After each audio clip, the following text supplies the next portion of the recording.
ready? Go.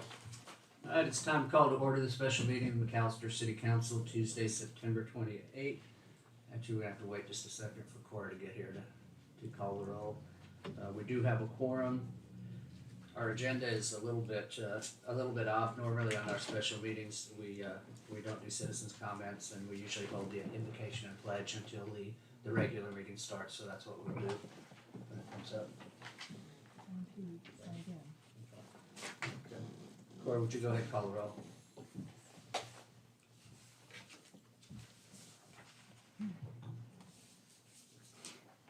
Councilman Smith, Here. Stevens, Here. Boatright, Here. Mayor. Here. We did have someone sign up for citizens' comments on non-agenda items. Mr. Titsworth, are you wanting to speak at the special meeting or at the regular meeting? Well, I guess the special meeting is about the hospital. Yes. Okay, you're up then. I'd also like to speak too, John. Okay.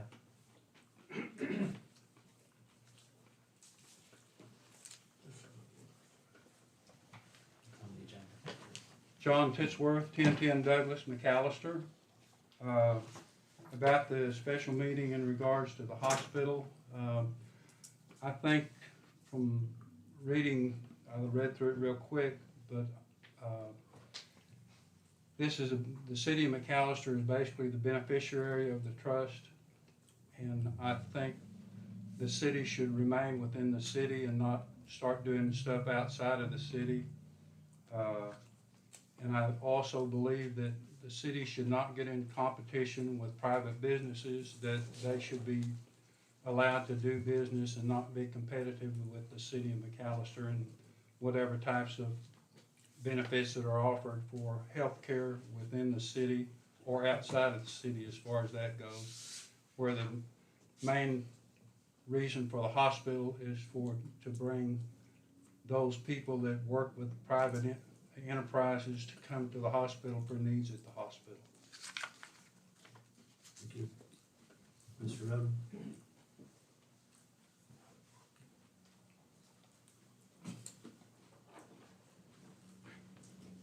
Randy Roden, 507 West Stonewall. I'd first like to say that I think this meeting is out of order. I protest. This council is down 2 council members. We're down a third of representation of our citizens of McAllister. And I'd like to have this meeting tabled until the next regular council meeting. And I agree with everything Mr. Titsworth said. In competition with other businesses in town, it needs to stay in the city limits of McAllister. Who come up with this idea to put it outside the city limits? This is an area where we can respond to you. This is the citizens' comments on non-agenda items. Okay. And this is an agenda item, so actually, this shouldn't be addressed at this point. Something I think that's being misunderstood is this is entirely an informational meeting. It's a workshop. There's nothing going to be done here except learn what is in this proposal. Yeah, but what I would like to learn, who brought it up in the first place? So I'm here to learn. Can you answer me that, John? Do I know who put it on the agenda? No, I do not know Okay. who put it on the agenda. Okay. No, I know. Well, you're not gonna answer me if I ask a question. I guess I'll wait until we get into the regular meeting. Then, is that what I'm hearing? Your best bet, if you have questions about this, is wait until we actually hear what needs to be said and address it then. You're trying to address it during the citizens' comments on non-agenda items, and this is clearly an agenda item. Okay.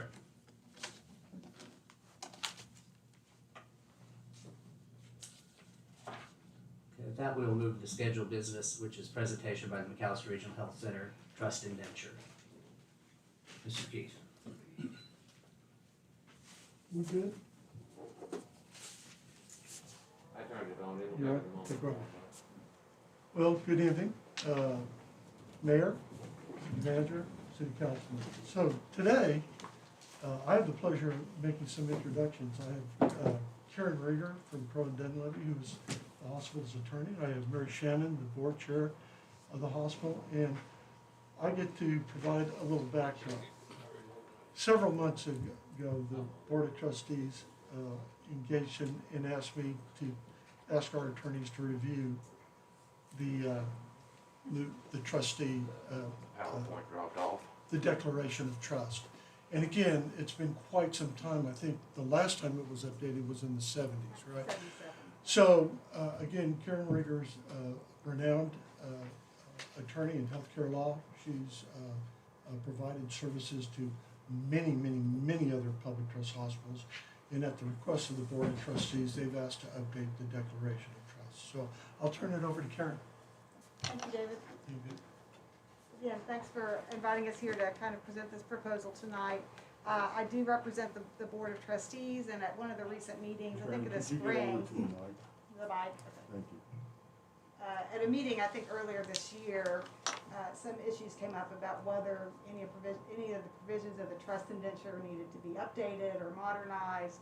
And in particular, there was some interest in potentially expanding the representation on the board to adding a couple of slots within Pittsburgh County, but outside of the city limits, just to better represent this kind of the service area, if you will, of the trust of the hospital and the trust authority.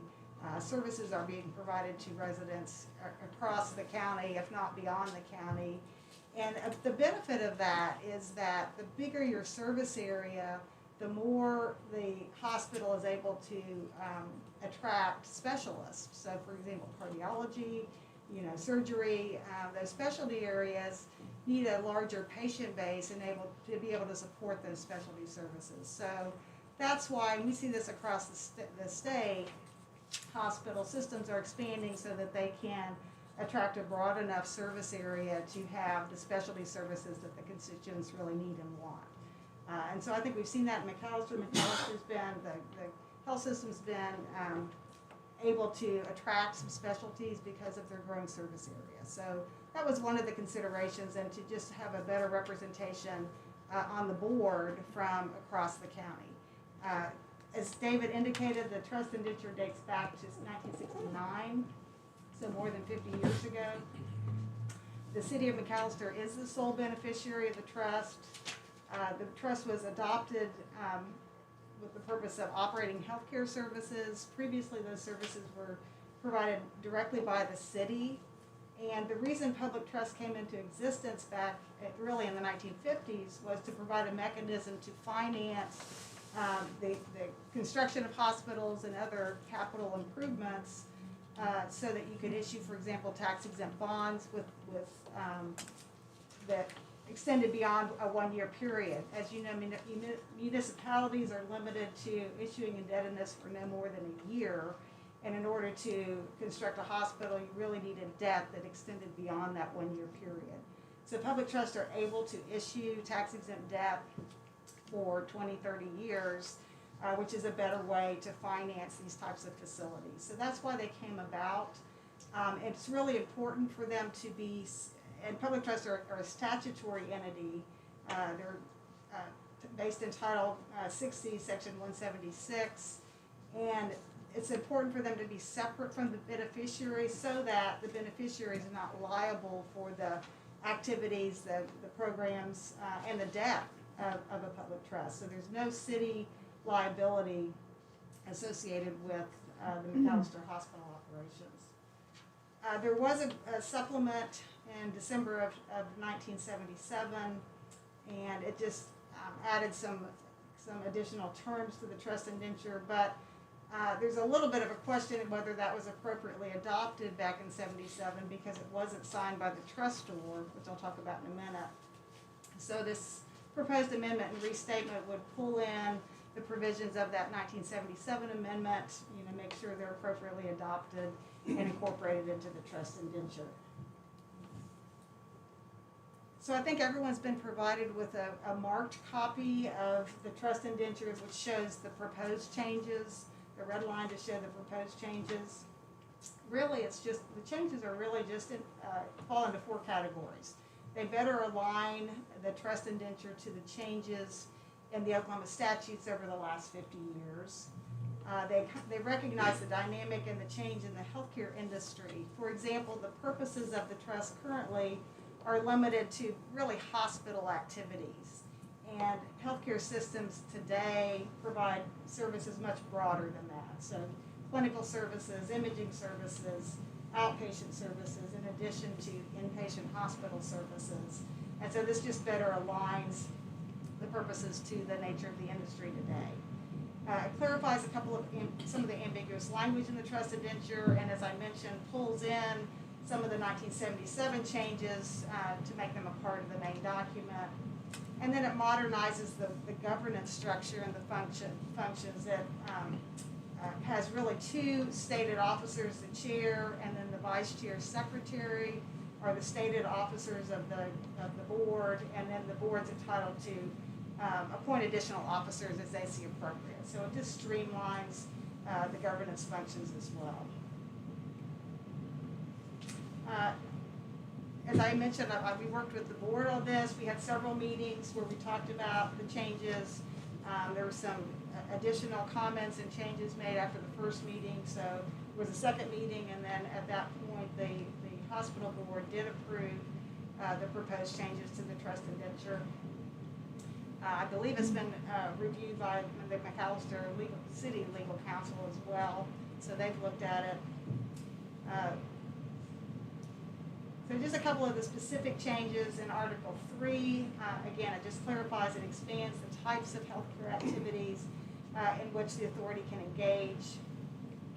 There is a provision that allows the authority to transact business outside of the city limits only so long as those activities benefit the citizens of the city of McAllister. And that's the exact statutory language that was added to the Oklahoma statutes about 6 or 7 years ago. So Oklahoma law does permit a public trust to transact business outside of the boundaries of the beneficiary, so long as those activities benefit the citizens of the beneficiary. And again, we talked about reasons why you would want to have, an outlying clinic, for example, maybe an imaging center somewhere else to service patients in a larger service area. Article 6, there's again a proposed change to allow 2 of the trustees to reside outside of the city limits but within Pittsburgh County. All of the remaining trustees would be required to be residents of the city of McAllister still. So that would be no change. There's just a clarification of the quorum and voting. Really, it's the same as has always been the practice, but quorum would require a majority of the appointed trustees, and voting would also require the approval by a majority of the appointed trustees. And that's been the practice for a long time, but that was a little bit ambiguous in the trust document. Again, streamlining the officers to combine the positions of vice chair and secretary permits but doesn't require other officers. There was a change, actually dating back to the original trust indenture. There was a provision in it that permitted the authority trustees to fill a vacancy in the event there's a resignation or someone leaves the board. It's my understanding that that provision's never been used, and that the city council, the mayor and the city council, have always appointed additional trustees to fill a vacancy. So when someone, I think at the city level, noticed that was in the original trust indenture, we proposed a change to take that provision out. So it's clear that the city appoints all members of the trust authority, including vacancies. Article 7, there's just some clarification of the powers and the duties of the trustees. And then I've kind of reorganized it a little bit to put all of the board organization and actions into one of the articles, so it's consolidated and it reads a little bit more smoothly. And then the last thing that it does is include language that requires only the Board of Trustees of the Authority and the McAllister City Council to approve subsequent amendments to the trust indenture. Under current law, approvals also required by the trustor. And in this case, the trustor was an individual, Mr. Malone, who I understand is deceased. And so because he's deceased, we can't get the approval of the trustor. So to the extent this amendment and restatement is approved by the city council, we'll also need to file a trust construction suit to get the approval of the courts to the trust indenture change. But after that, because of this new language we're proposing to add in the trust indenture, any amendments would only require the approval of the authority and of the city council going forward.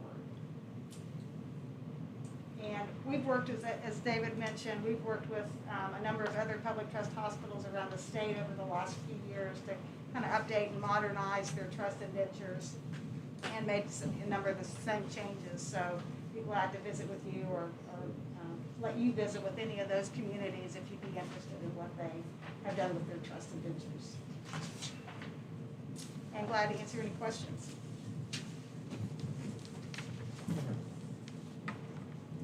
James, can you turn that off? Yes, go ahead. When you define, can you define benefit for me? To benefit the citizens? Yes. It's not defined in the statute, but it would be things like, to the extent an activity outside of the city limits benefits the citizens. So maybe, for example, it provides employment opportunity to the citizens. It could be a clinic out in the county that offers employment to, city of McAllister residents. Or again, it could be a service line that helps creates enough patient base to bring in a specialty service to the community. In the other trust authorities you've worked with, and I'm assuming this language has been in there as well. Yes. What do they define benefit as? Kind of what you're describing? Yes. Pretty Yes. broad? And, Pretty broad. okay. Right. Okay. That's what I need to know. Thank you. Yeah, let me add to that. So, the benefit to McAllister specifically is we're one of the few public trusts that doesn't have a tax to the citizens to support their hospital, other than for specific things like cancer centers and things like that. Many county and city public trusts have had to go to a taxing their constituency to help support the hospital. Our expansion has helped negate that. In fact, why we've been able to recruit some of the specialists and provide some of the services we have. I'm going to age myself, but 40 years ago, the saying was, you can't run a hospital without 5,000 people to support it. Well, today, it's over 50,000. We don't have 50,000 people in McAllister. We barely have 50,000 in the county. This is why we provide services in a broad range in area, and to provide the cardiology, the stroke care, the urology, some of the things that we need in this community. And to be honest with you, as the hospital grows, it becomes a magnet for economic development. It's adding value to the community, to the benefit of McAllister. And Mayor, just a reminder, when we talk about the 2 board members at large from the county, board members aren't city councilmen. They are specifically identified and picked for their governance, for their wisdom, their thinking, their leadership. And at the end of the day, whether or not you fill those 2 at large with somebody outside the city or not is up to you. It's not up to us. I'll address that briefly. On the last open seat that we had on the board, it took, I think, 4 to 6 weeks before I could find somebody to actually get put on there, and that was reaching out to each council member and asking if they had any recommendations. I had one person initially who would have been an exemplary board member, turned out he lived 1 mile outside of town. So he was willing to serve, I was willing to appoint him, but because he was 1 mile out of town, we couldn't put him on the board. And if I could add, Mayor, the Board of Trustees has policies around the types of leadership and some of the dynamics we're looking for, the dichotomy of thought and leadership and backgrounds. And so it's not a matter of political placement, it's a matter of getting the right fit on the board to represent our communities that we serve.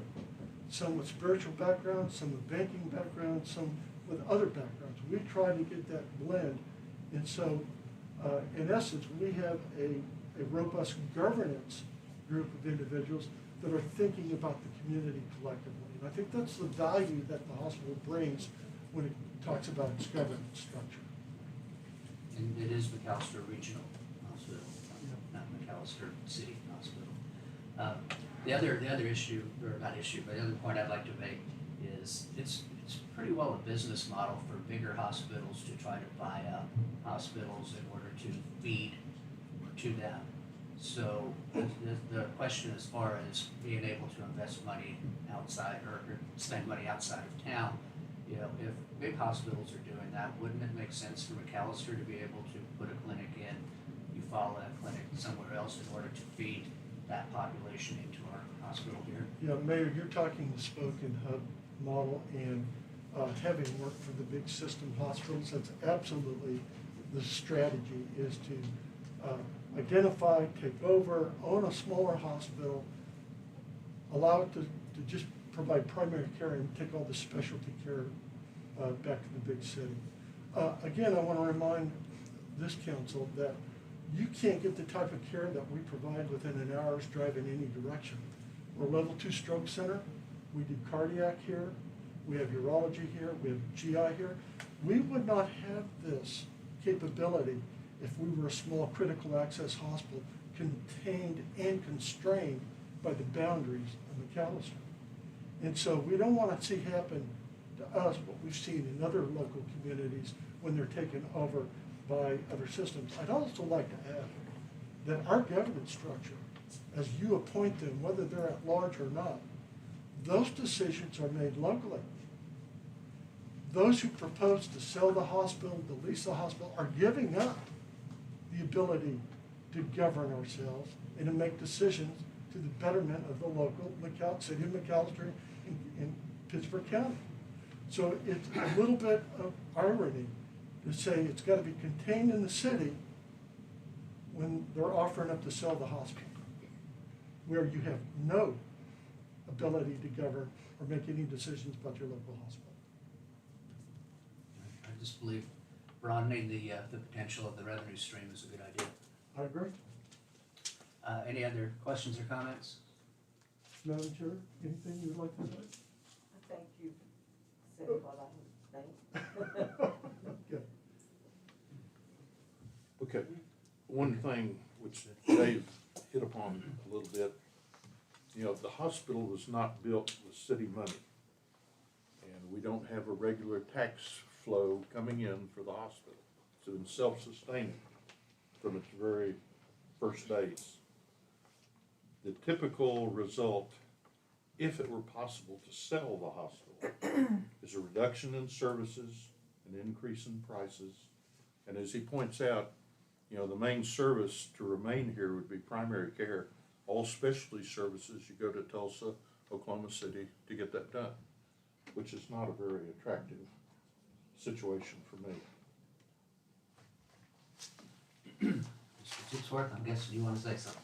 Well, I would like to say that currently people don't come to McAllister Regional from outside of the city limits. Would be someone that has the head in the ground, I would think, because I know I've talked to people that come here from McCurtain County. People come from all surrounding areas in our county and Latimer County, McIntosh, Cole. So to try to reason that if we put something in Eufaula to think that we're going to get more business in Eufaula, then those people are probably coming here already anyway. So I don't see a whole lot of. But what about the people that are within Eufaula that would go to Eufaula? That would also drive revenue though, wouldn't it? Well, if they're already coming here anyway, then it wouldn't. All you would do is be putting an asset and spending money on building or buying or putting hard assets in another place when if you already have it here, then you're spending money that's probably you're not going to get enough business in Eufaula to justify it. I mean, that's the thing. You can say, well, we can put all these places out there, but I kind of look at it as a truck. I'm a a truck today is gonna cost you $200,000. You know, now you gotta put it out there, if I only get 5 loads a month out of it, it didn't benefit me anything, I just spent money for nothing, when I could have already done it here, cause the people were coming here anyway. Well, look at it like a franchise. You know, you can come to McAllister for pizza, but if you have a pizza place that is owned by a pizza place in McAllister, you could Yeah, have that. but a franchise costs money too, they don't just give them away. Right, but they also produce revenue, is what I'm Well, saying. hopefully they do. Yeah, well, that's the whole idea. I mean, any business that you do, you're doing it with the intent to turn a profit. Exactly. So if you're already doing it here, why do you wanna do it down the street? Because you're broadening it, you're broadening your base there. Well, possibly, but at the same time, are you getting out there competing with other private business? And I don't think that's the purpose of what the hospital should be doing. If there's already a private business doing it there, then we shouldn't be doing it there. Councilor Smith? David, do you have a reply to that? Yeah, we were invited to Eufaula. In all honesty, we've opened up an urgent care there, and we've gone from 2 days a week, 3 days a week to 5 days, and we'll soon go to 7. It's been that busy. Dr. Black Wicks, and her husband, Dr. Wicks, is a podiatrist.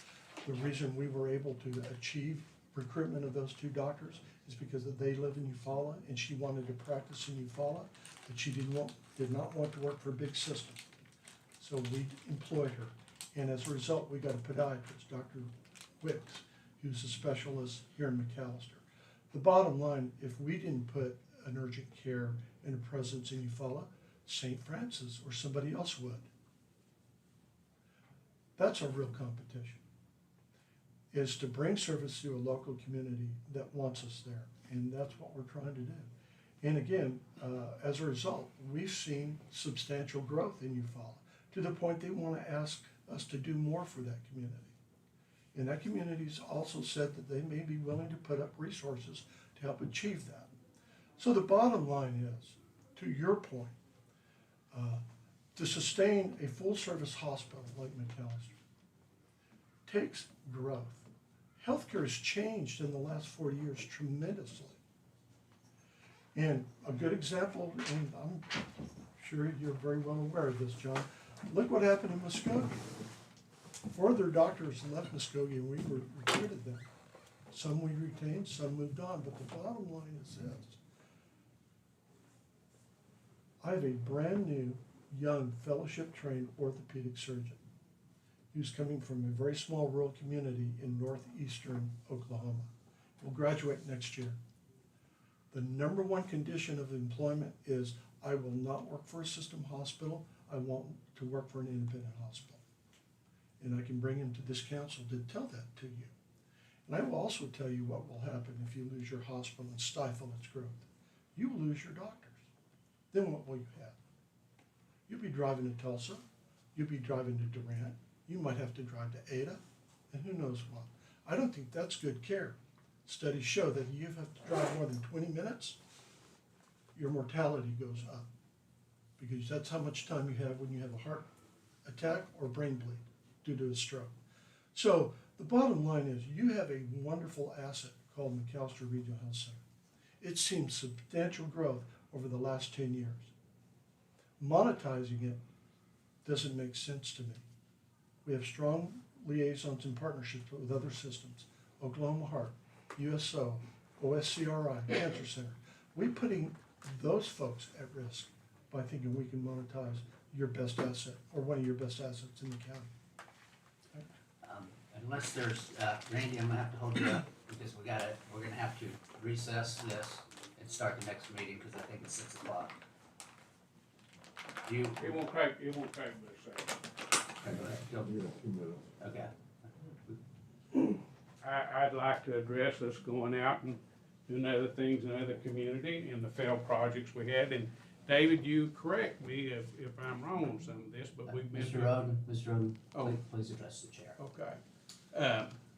But I think we've been down to Wilburton, Atoka, Podo, outside of McAllister and stuff. How did that work out? We had an urgent care in Longtown. How did that work out and stuff? And something that some of y'all may not know is going outside the city limits. We besides Van Buren House, we are partners in 2 more nursing homes, Atoka Manor and Belfair. They're basically in bankruptcy. In June, the trust authority give David Keith the authority to keep those afloat with $300,000. Now, how's that for going outside the city limits? Is that good business? So that's what I've got to say about that. All the failed projects that the McAllister Regional Hospital has been involved in. You can do it in 30 seconds. We can always look at the glasses half empty, but we've got a whole lot of glasses full. By the way, the Belfair is not a nursing home. It's an assisted living facility. Okay. You I can put need- lipstick on a pig, but it's still Mr. gonna be Mr. a Owen, pig. Mr. Owen, please. Unless there's any other comments from the council, I would take a motion to adjourn. Motion, Councilor Smith, second, Councilor Pritchard. Any further discussion? Or would you call the roll, please? Councilman Smith, Yes. Pritchard, Yes. Stevens, Yes. Boatright, Yes. Mayor. Yeah, so we are adjourned from the special meeting. Now it's time to call to order the regular meeting of the McAllister City Council, Tuesday, September 28th. We do have a quorum. Court, would you call the roll?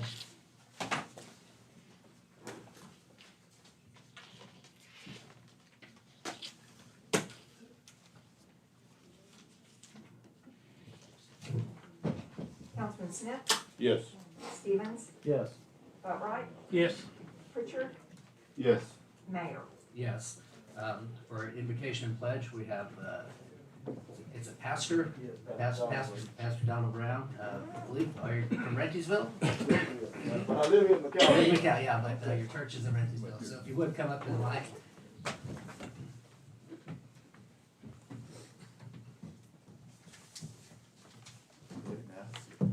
Thank you. Would you bow your heads for just a moment, please?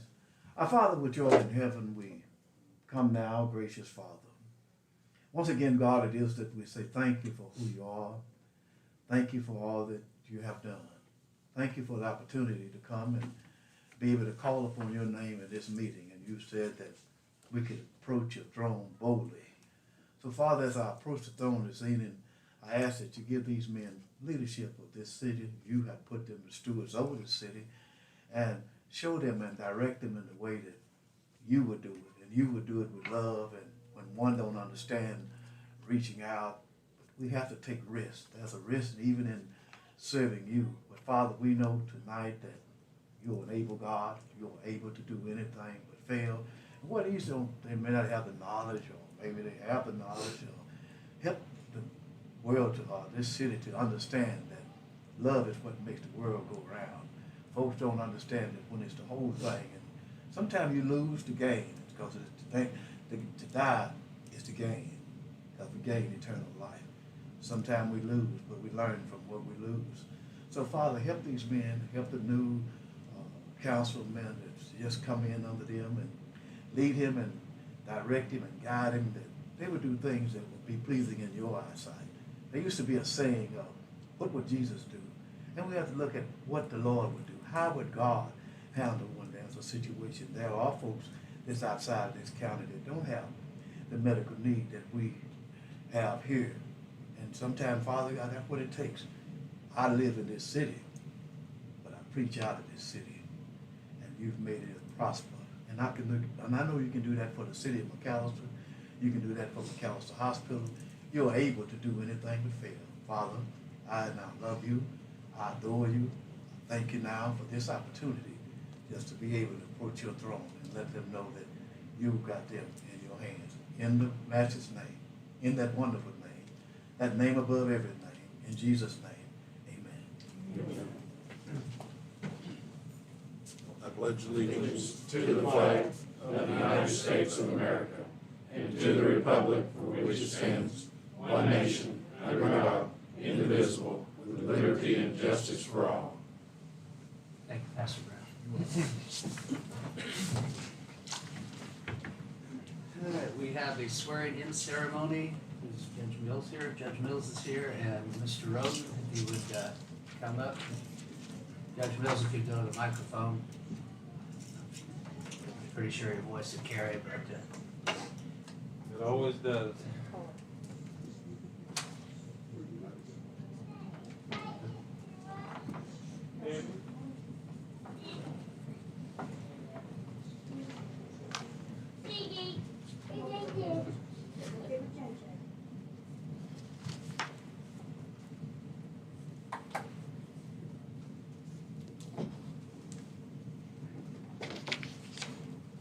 Place that on the table, put your left hand on the Bible, raise your right hand and repeat after me.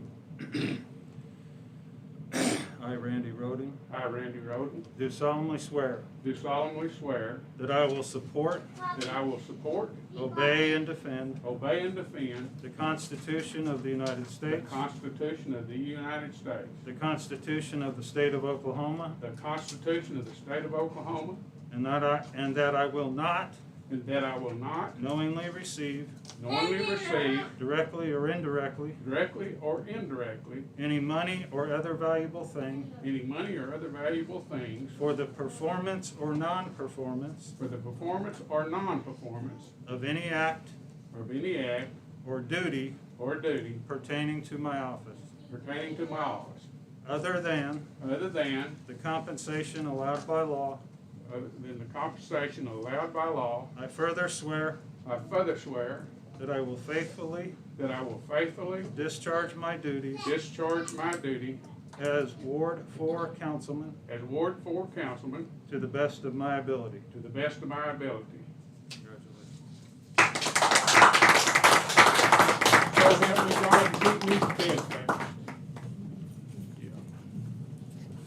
Mr. Roden, I believe you need to sign this. Okay.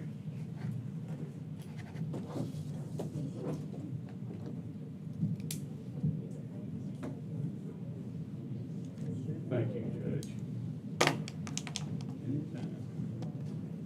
thank you, Judge Mills. Thanks. My excuse. Your excuse.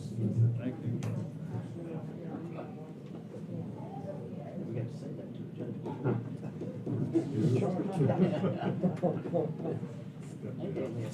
You gave me a sense of power.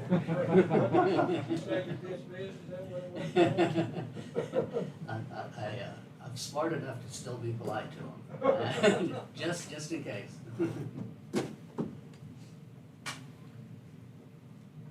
a little bit. I got a bunch of stuff here, basically one arm.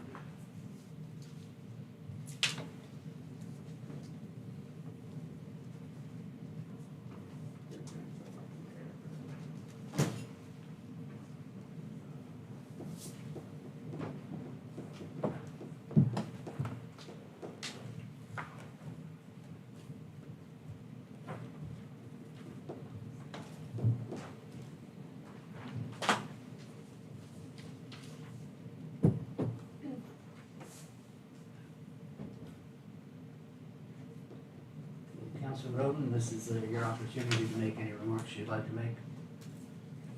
Okay, actually, I have a few. Drink water right quick.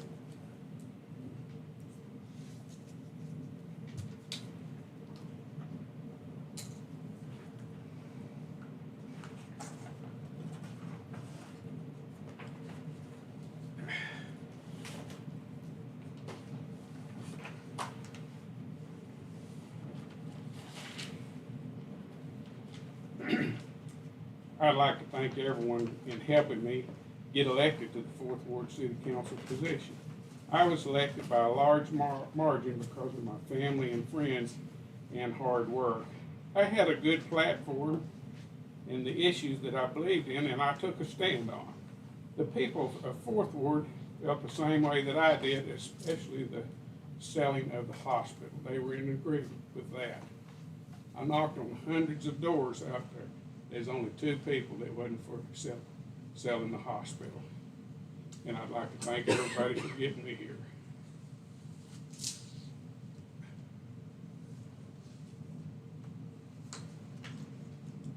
End of statement. Okay, we are now on to citizens' comments on non-agenda items. Do we have another sign-up sheet, Cora? No? Stephanie? Okay.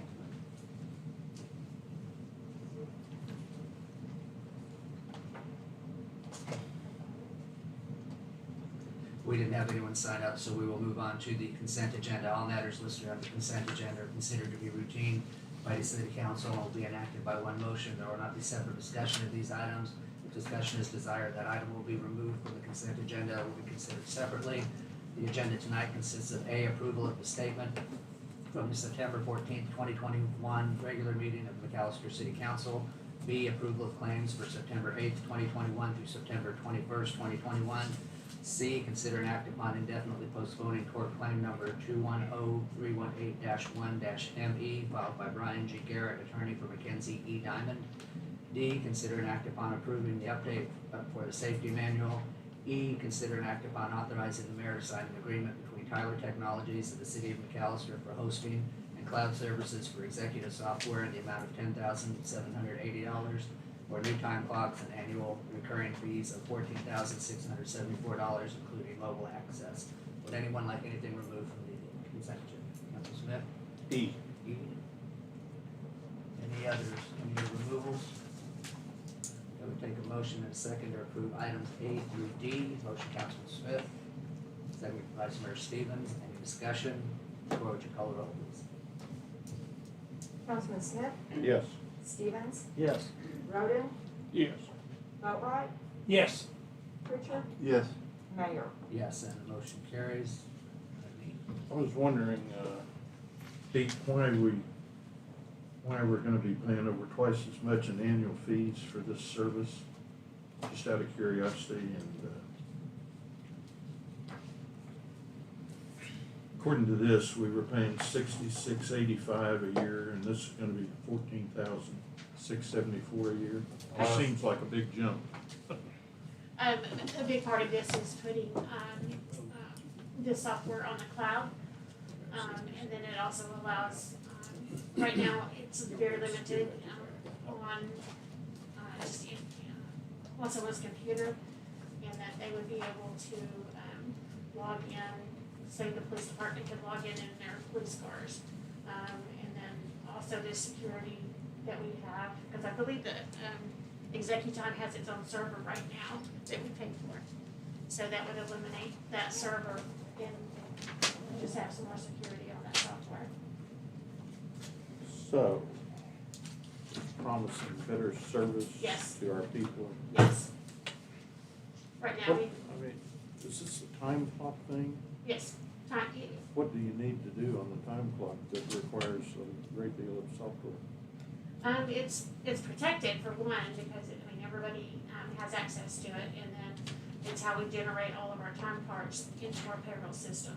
So everybody's plugging in and out on that system, and then we upload all the information into our operating system to produce payroll. Okay, just seems like a massive increase for, once you got it loaded up there, it's not much very expensive for them to maintain, I wouldn't think, so. No, But anyway, thank you. it's just improving our quality, a lot of that. And upgrading a couple, some of the departments actually have time, what are they called? The time card, or not time cards, but the biometric time clocks, where they can use their finger, and that's we're upgrading that system as well. Okay, thank you. And any other questions or comments on item E? Take a motion and a second to approve. Motion, Councilman Boatright. I will second. Any further discussion? Cora, would you call the roll, please? Councilman Boatright, Yes. Stevens, Yes. Roden, Yes. Pritchard, Yes. Smith, Yes. Mayor. Yes, and the motion carries. We're now on to public hearing. All persons interested in any ordinance listed under scheduled business shall have an opportunity to be heard in accordance with Article 2, Section 212B of the city charter.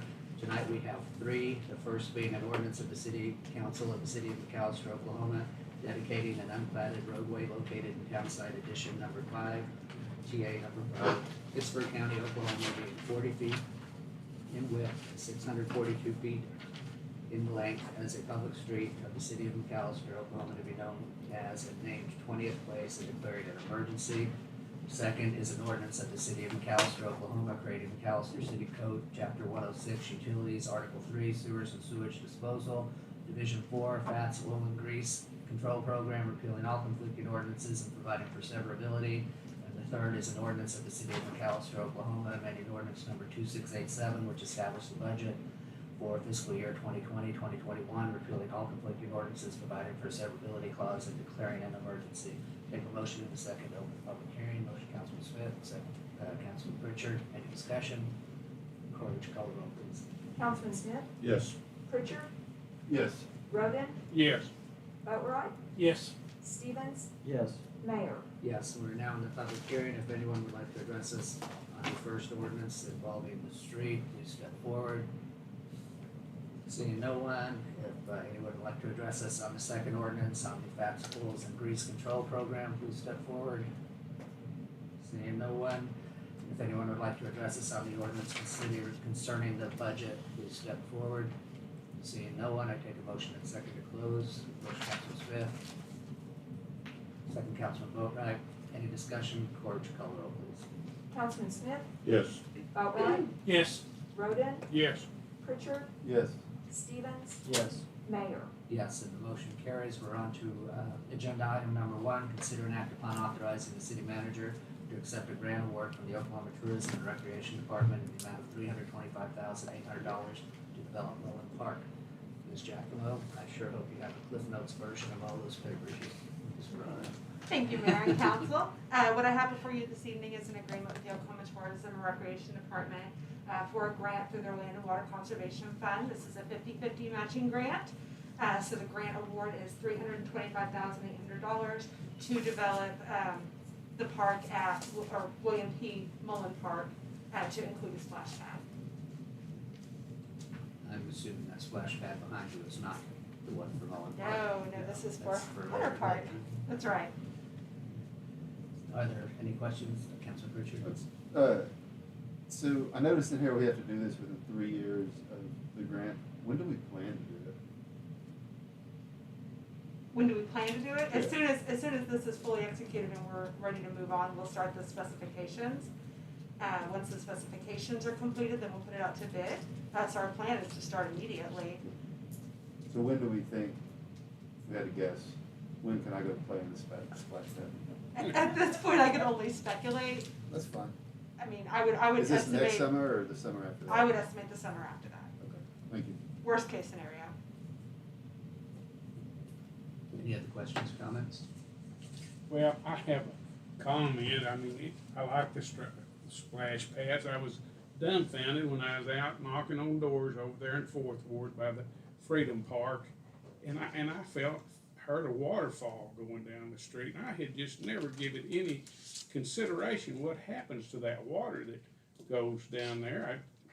With this day and time of recycling everything, but that treated city water is going down the drain, into creeks and stuff, and I was dumbfounded when I heard that. It sounded like a waterfall over there, and I just thought it was recycled. I never gave it any thought, but if you think about the wading pools, I guess it'd be the same difference about waterways, because every day they're drained down the creek, I guess, and stuff. But I got educated on them and stuff. But I'm all for them. I'm not saying anything negative. I just never wondered what happened to the water. I thought it was recycled. Any other questions, comments? I would take a motion and a second to the motion, Vice Mayor Stevens, second, Councilman Smith. Any further discussion? Corey, call the roll, please. Vice Mayor Stevens, Yes. Councilman Smith, Yes. Boatright, Yes. Pritchard, Yes. Roden, Yes. Mayor. Yes, and the motion carries. We're on to agenda item number 2, consider an act upon approving hangar lease agreement in form only between Diamond T Trailer Manufacturing and McAllister Airport Authority. Mr. Radno. Good evening, Mayor and Council. Last council, we did a another lease agreement that freed up 2 of our hangar spaces, with Big V Feet moving out into a new location. We have someone else wanting to occupy the recently vacated hangar. This will still leave us 1 more hangar to be, to lease out to someone else. Any questions, comments? Councilman Pritchard?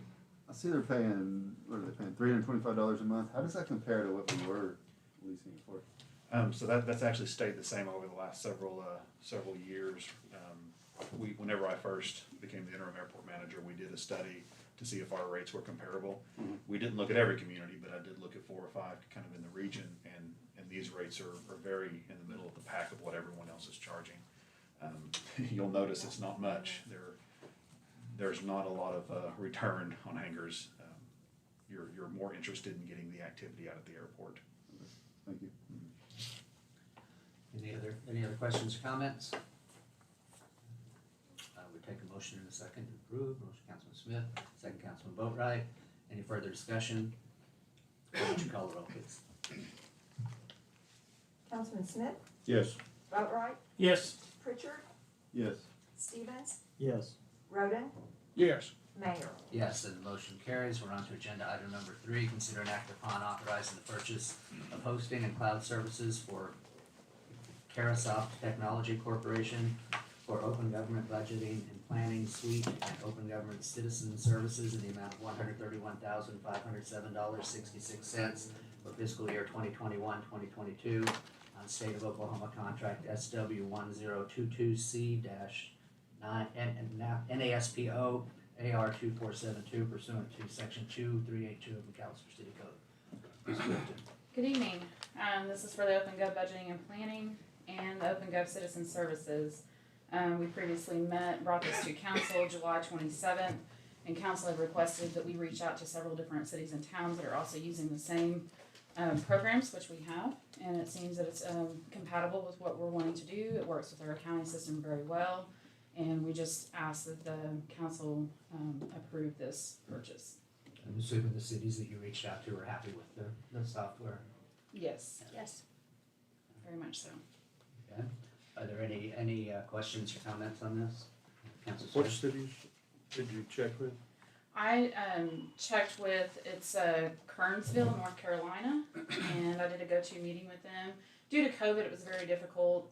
Some of the cities and towns that do use this online permitting software were out of state, but due to COVID, it was hard to get in and meet with these people, so a lot of them were virtual, over the phone, questions and answers.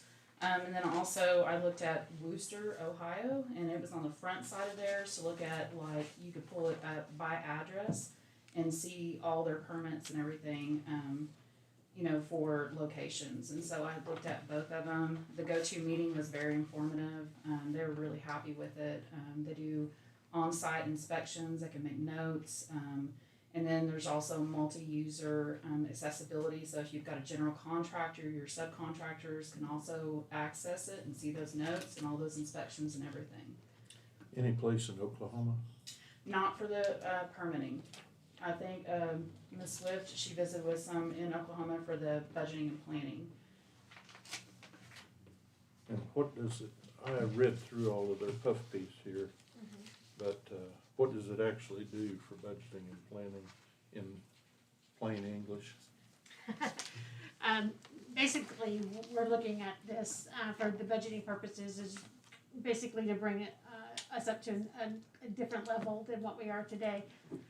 It'll cut down on time that is spent with Excel spreadsheets after spreadsheets after spreadsheets, and gives it a little bit more time management and a more professional budget book, and have the interaction between departments.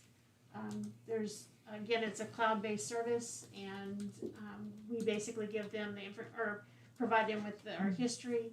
They'll upload that into our system, build all of our chart of accounts for us, and then our budget book will have the same history as you see it today, but it's just going to be a nicer, cleaner look and more user-friendly. It looked like they hinted at the fact that you might be able to construct your own reports. Yes. Have you looked at that? Have you Yes.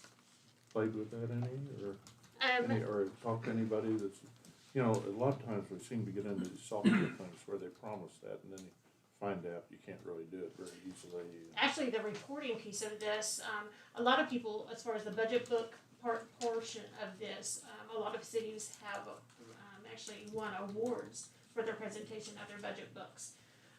As far as the reporting side of this, the reporting of it, I've talked to 4 different cities, and the city of Shawnee actually was one of the most confident one about what she was able to do with the reporting and the interaction that we could have on the website, and the interaction between our citizens with seeing the information that we report to you every month, like our financial statements, and have it at their hands, and not only have to hear it, or watch the city council meeting or something like that, but actually have it on our website where they can actually see it, and all the way from our claims that we report every council meeting, our changes in our budget amendments, all of those things, and then the reporting is just, they said it was just stellar, as far as what the capabilities are.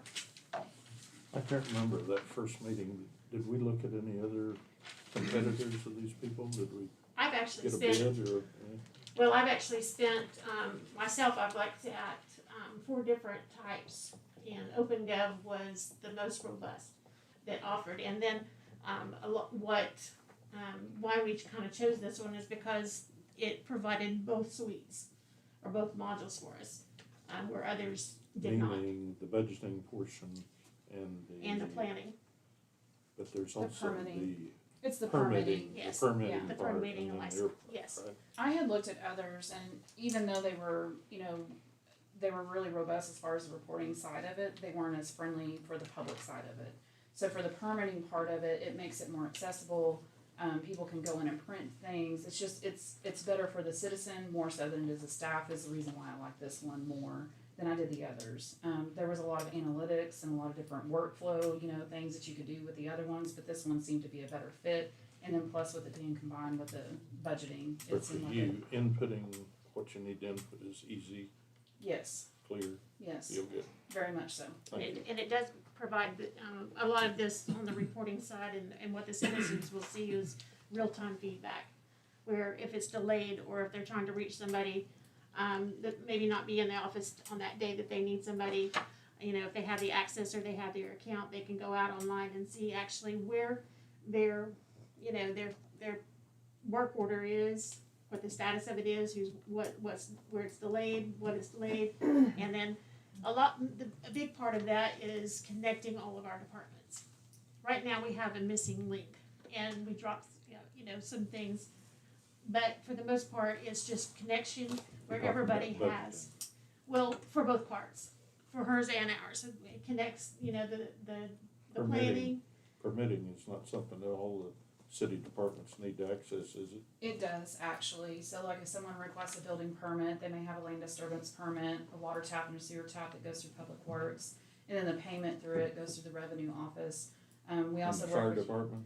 and yes, And the fire police department. They look at those? Some of the permits that we do, like the taxi cab license, we work with the police department very closely with that. Some of the code enforcement stuff that we do, we work very closely with them as well. So yes, there is a lot of departmental stuff, that this would make it easier, because not only will it work, you can do them, you can synchronize it where it just goes one flow, or you can do multiple routes at the same time. So there's not a delay, on it, and we can each see and communicate with each other. There's external notes that is accessible and viewable to the applicant, and there's also internal notes to where we can share stuff off of the applications and stuff like that and discuss it in there. So permitting is gonna be a lot more efficient and Yes, sir. timely. Very much so. Very good. And hopefully it's not just customer service, it's customer experience, 24/7 access, that kind of stuff, so. Very good.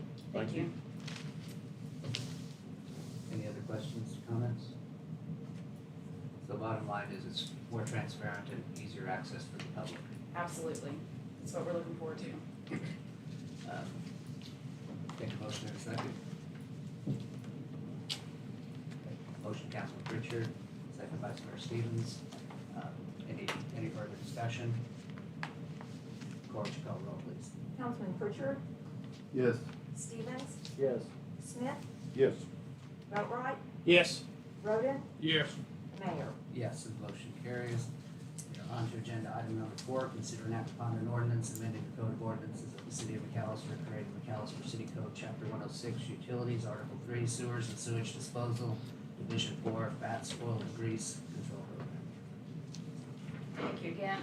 This is another one that was before council on July 27th, and council requested some definitions, which we included, and that's the amendment to the proposed ordinance, and also the written plan to answer exactly how the program would be launched and implemented. And so I've included those both into your packet, and we would recommend the approval of this, and this is to help mitigate any of the discharge violations that we're currently under right now. So.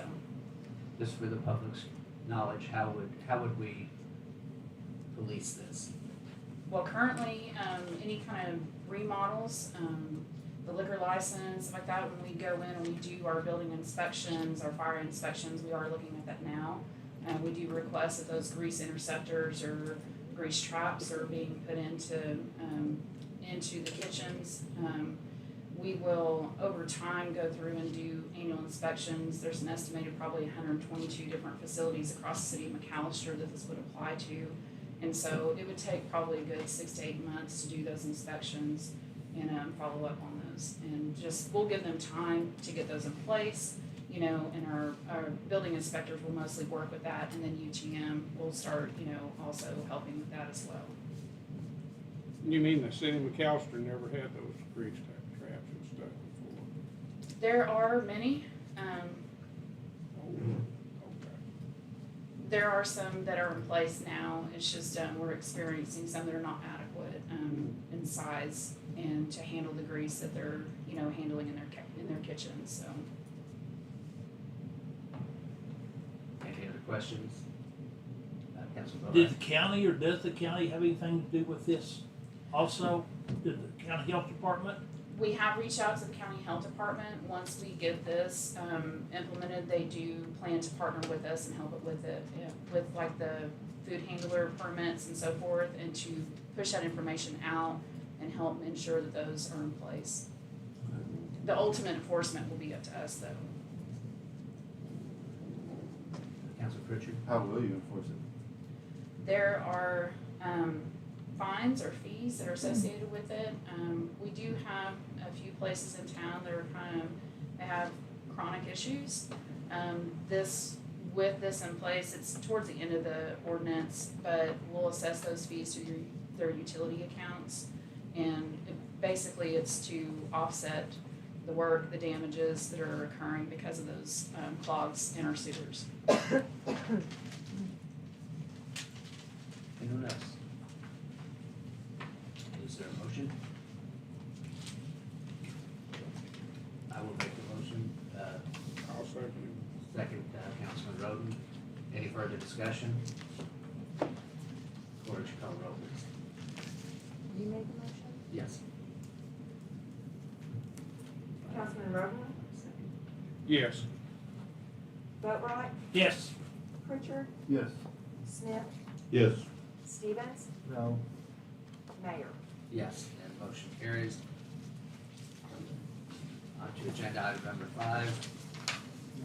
Consideration and action to accept the west 40 feet, except the south 30 feet thereof of lot 92, Townside Edition number 5, Pittsburgh County, State of Oklahoma, for the use as a dedicated public roadway easement. So this is a road that was developed under the Economic Development Agreement with Lowe's back in 2004. This is to convey that property where the road is at to the city of McAllister, and then the next item is to designate that as an open public way. Any questions, Councilor Pritchard? I might be on the wrong agenda item, but how much did Lowe's spend to fix this road? I am not sure.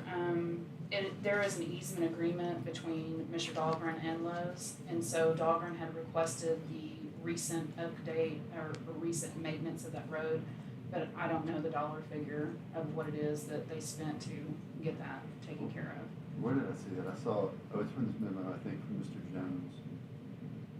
A considerable amount.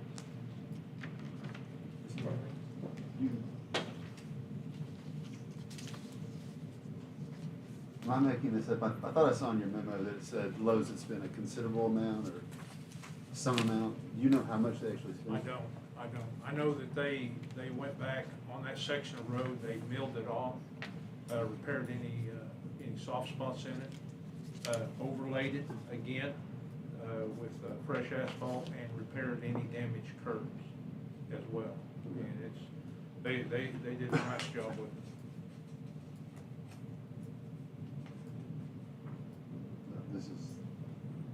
This is maybe a comment more than a question, but I don't understand why we would want this for,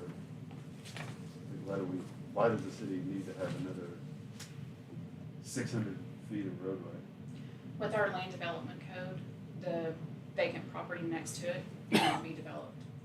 We cannot permit that with the building permit for the new construction. There is a pending sale of that property and the development of it, but because there is no open public way, we cannot permit it.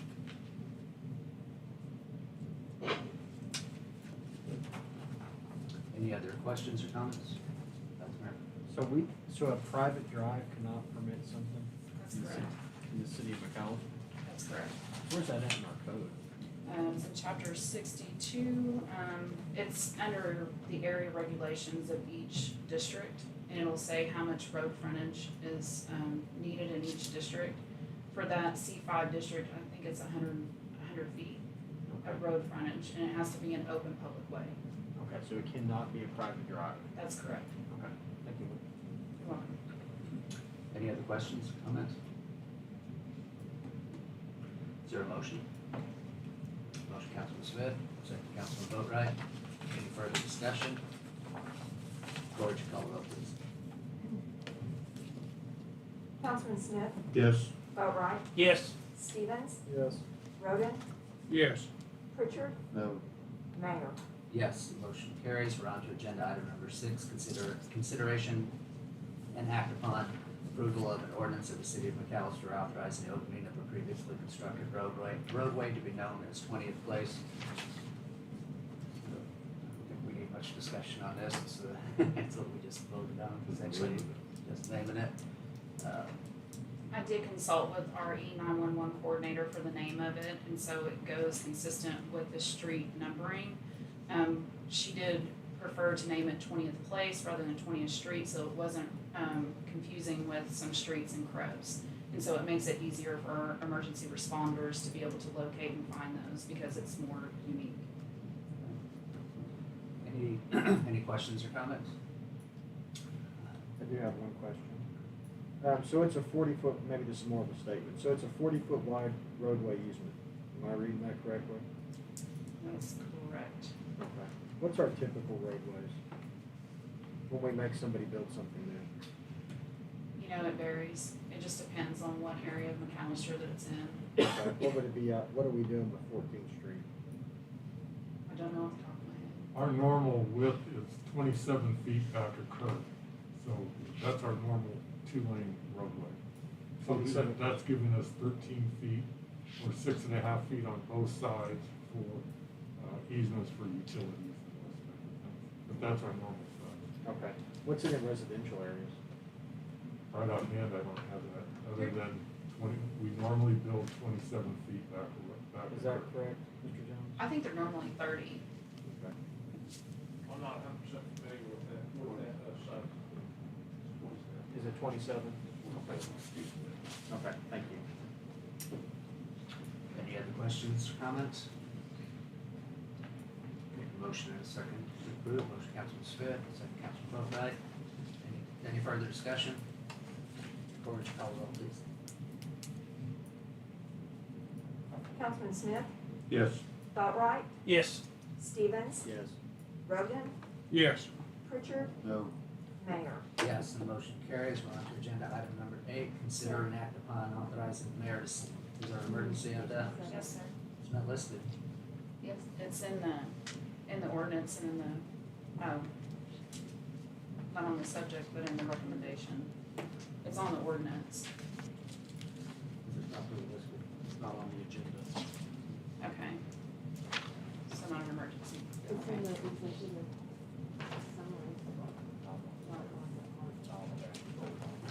Thank you.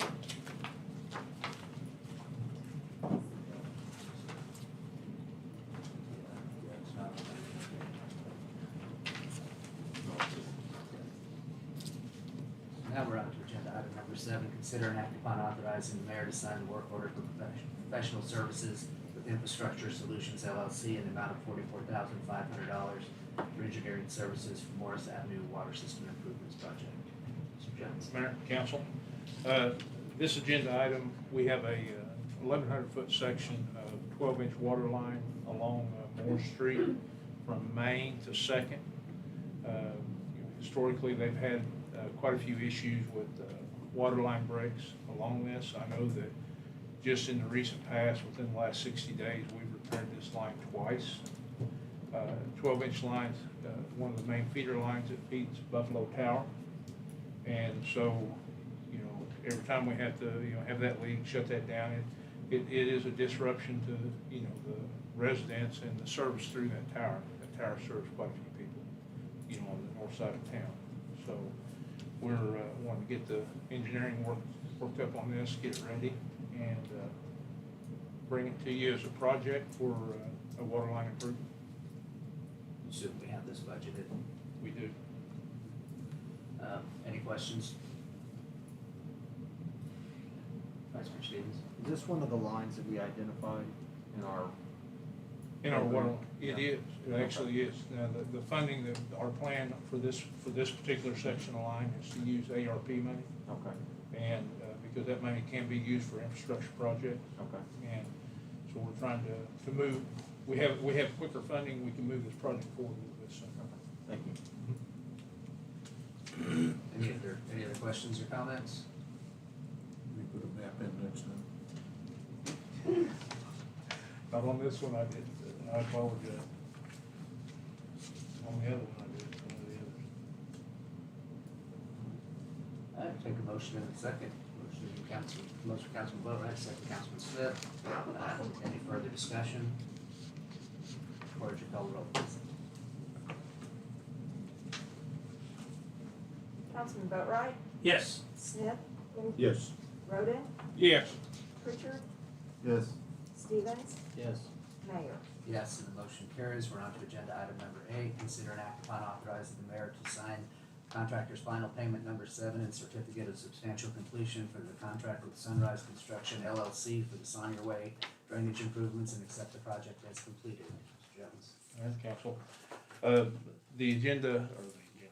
The Saunier Way project is 100% complete. We've had all our final inspections, walked the project. Contractor took care of any deficiencies that were found. And so we've accepted the project as of September 3rd. So we have a 2-year warranty on it, and we're just wanting to get your approval to make that final payment on that project. I drove through there the other day and they did a good job.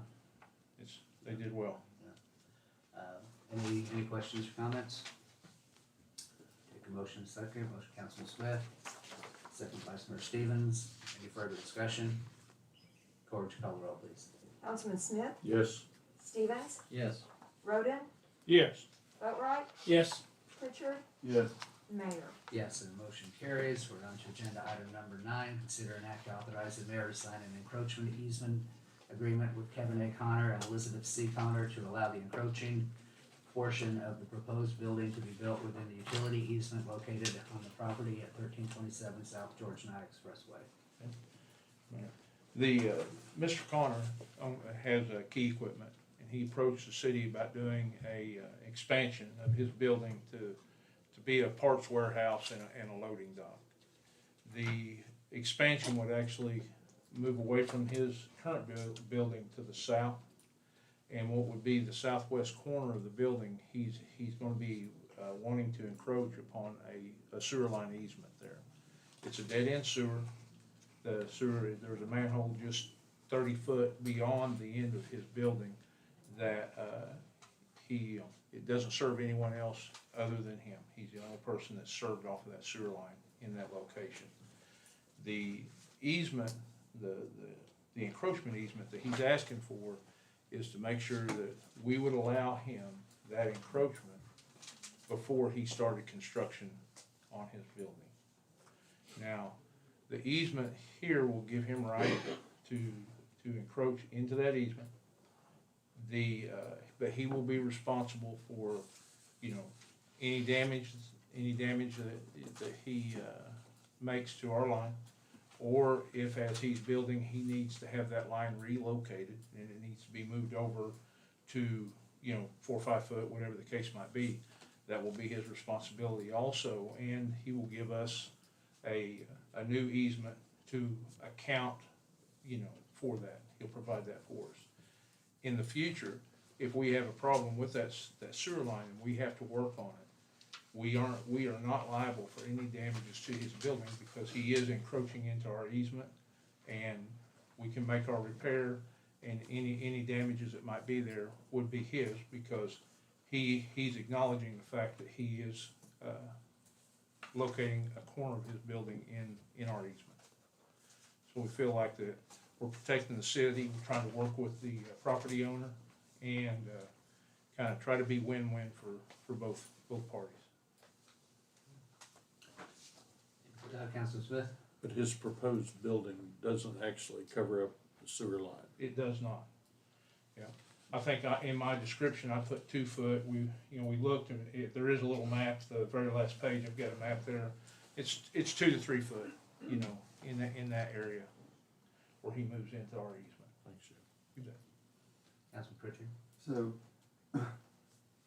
let's say I buy this building from him, Mhm. or somebody buys this building from him Mhm. in 10 years. How do they know about this? It's going to be registered. It's going to be a recorded easement. Okay. It'll be a recorded easement. I have one other question. Who has the easement? Does the city have it, or does the Public Works Authority have it? Should be the city. It's a city asset. Yeah. Okay. Is that right? It could be either, Mayor. I'd have to pull the easement to know for certain. I want to make sure that whoever's doing this agreement is, whoever actually has the easement. Sure. And if it is the city, then I have no issue. When we confirm it in the MPWA, that would. Absolutely. If we discover later that it's in fact the PWA, then we can always fix that. Okay, thank you. You're welcome. Any other questions? Is there a motion and second?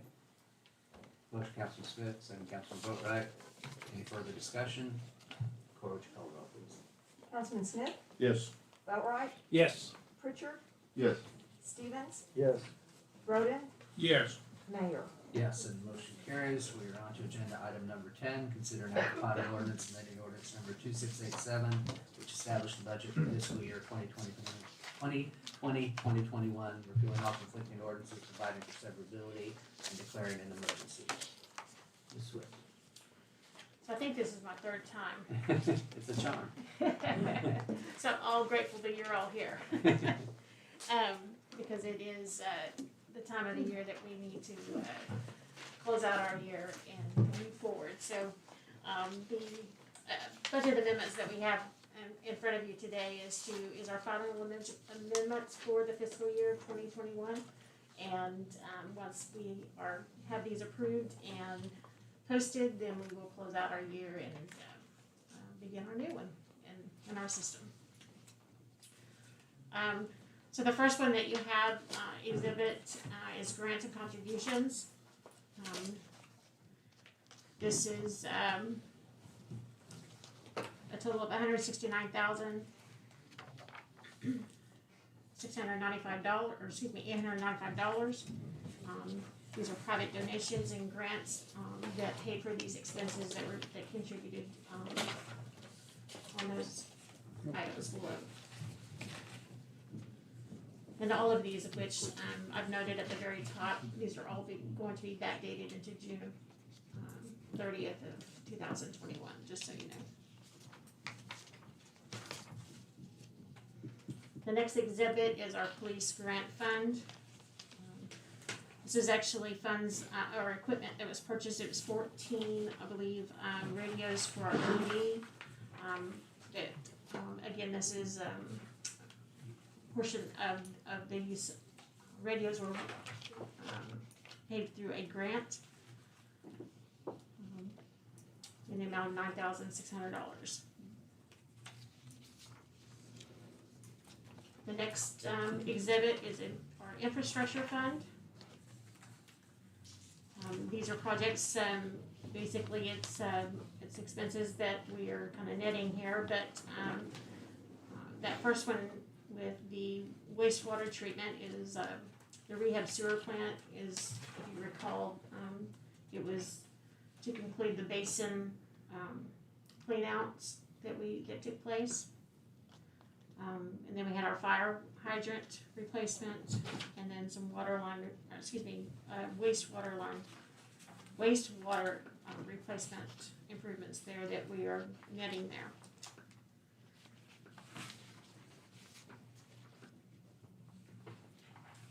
The next exhibit is our workers' compensation. This is our amount of $209,890. Workers' comp safety incentive that we had in place for our employees. As a lot of you know, that each quarter we had an opportunity to pay our employees if they completed some certain services through some classes to keep safety classes that we assigned to them, and this was to incentivize keeping our workers' comp cases down. The next one we have is technology fund.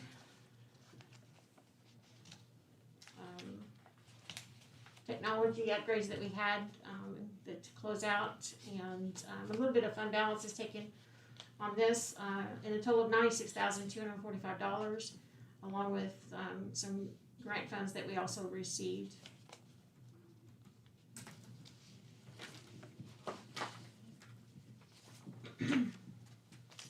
The next one is our employee retirement fund. And these are expenses that we incurred for early retirees that we had, and the costs associated to that. And that was in the amount of $178,156. Our next one is MPWA.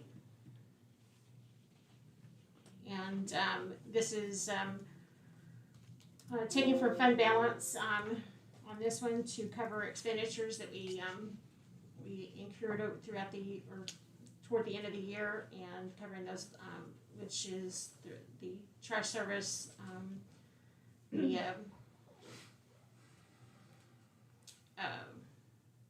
infrastructure, or excuse me, Inframark, and then our electric utility that we interdepartmental that we had for MPWA, totaling $181.27. Let's see. Our final one is our general fund, and this is to finalize what we had in between patrol and fire, interdepartmental contingency. We had a police officer that retired toward the end of the year, and using that contingency for the severance and leave, netting that with the severance and unused leave that we have there. Let's see. And this is our final cleanup to cover any expenses that were over for this year, for the end of the year. Any questions on any of the amendments? Councilman Robbins? Go back to the first there. It has donations. Yes. Who are these donors? These are just private donors that have been, there's a numerous amounts of them. Is there any of them that are anonymous? I don't recall. The reason I asked that, when we got an anonymous donation to build a traffic circle up there at the hospital, at the post office, I read in the paper that we got that money from an anonymous donor and stuff. So I called the mayor And I said, John, was that anonymous donor? Was that the drug cartel that gave you that money? I got 2 questions answered with his one question. He said no. He should have answered, I don't know, it's anonymous, but he know who gave it to him. Well, then 4 days later, and I said, well, I'm gonna say that the city took drug money to do that, unless you can prove me wrong.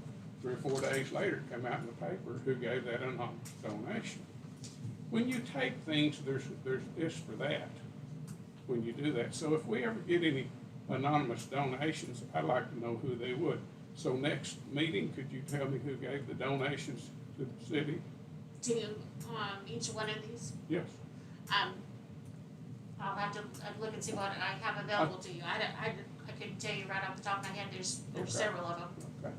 Okay. And I have nothing wrong with that. I do a lot of donation myself, but I don't keep it hidden. And there's always this for that. Yeah. There's obligations to it. I tell you a story about Al Capone in the 20s up in Chicago in the 30s. His little old town outside of Chicago called Cicero, Illinois. He gave that city all kinds of anonymous donations until he had the fire chief and the whole town bribed. And he had a sanctuary city to carry out his crimes. So I don't like anonymous donations. So if you can tell me who those donations were next month, I would like to know. First of all, a donation is not something that you expect anything in return for. If you expect something in return, it's a bribe, it's not a donation. You're going to pursue this, you're going to create a situation where there are good people that would like to donate, but would like to remain in the background, that will not do it because they don't want to be all over the front page of the newspaper. No disrespect to the newspaper, but there are people who, out of the goodness of their heart, wanted to do things to help other entities, whether it be the city or whether it be the bench shelter or Hope House. There's absolutely no need for us to violate someone's anonymity if that's what they request in order to make a donation. Go ahead. Well, I would say if they really want to do this anonymously, go get a money order where there's no name on it or anything. And don't put in a return address and mail it up here. That will be anonymous and they can feel free, good at their heart. And they can do some good for the city. And there will be no obligation. There is no obligation on a donation. Councilman Boatright. Part of these people that donate do not want their name brought out. They want to donate for specific items, specific things. And I have some that's going through now. So this person really doesn't want his name, his or her name brought out. They want to donate for a specific cause, for a certain thing, and that's all that they want. They don't want it publicized. So, you know, we do need to keep that private as much as we can, or we're going to lose their donations at a later date. And I do want to do that at this time. Any other questions or comments? Councilman Smith. I've had 3 friends over the years that donated probably hundreds of thousands of dollars to the city, never asking anything in return, not wanting their name put on it. And to suggest that they're doing this for some nefarious purpose. You know, we got rid of most of our corruption in this city a number of years ago when we got rid of our corrupt city manager. And since then, I think we've run a clean ship. I don't think there's any hint that anybody is given money for anything in return, except for the good of the city.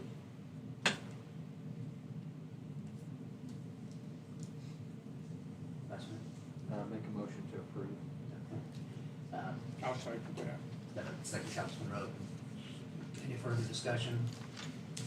Corr, would you call the vote, please? Vice Mayor Stevens? Yes. Councilman Roden? Yes.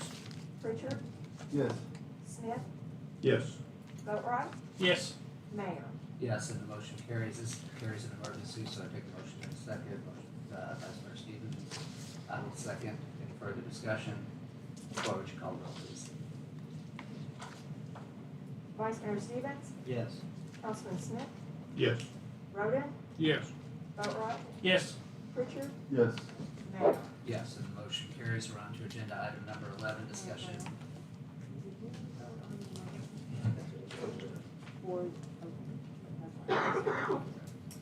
Discussion on monthly financial update. All right, tonight I'm providing a financial summary as of the end of August 2021, which is gives us at 16.67% of the year completed. Your first graph is our general fund revenues. You'll find that we're sitting at 16.23% of that, which gives us about 4.44% under budget. Expenditures sitting at 17.02%. It's right at 35% over budget. Not out of the question. Still pretty much in line. Nothing to be worried about. We do experience that just in the beginning of the year, like as everything kind of irons out as we go along here. Below that, and then our transfers in and out, right where they should be at 16.67 with the general fund. Just to be real clear, on that 17.02, you said 35%. That's Oh, sorry, that's 0.35. Yeah. I'm so sorry. Sorry. It's all right. Just see James writing tomorrow, that he 35%. Oh, yes, so sorry. 0.35. MPWA fund at a glance is below that. Revenue sitting there, 16.20%, 0.47 under budget. Expenditures doing really well at 13.78%. That is, putting us at 2.89 under budget. Transfers there are right in line.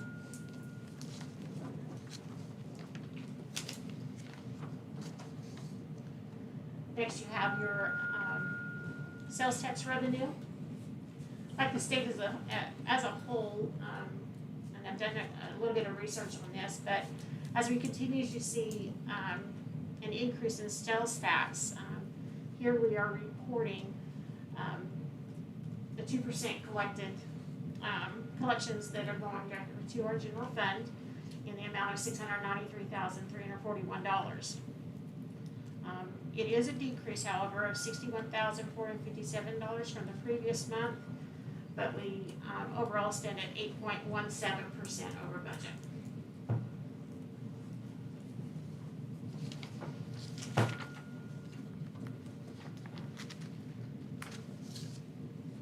Our next slide is the general fund use tax. You can see here we continue to see this grow and see record collections. The $207,934 reported as our second highest amount that we've ever collected. It is an increase of $42,107 from previous month and at 32.89% over budget, which is pretty healthy there.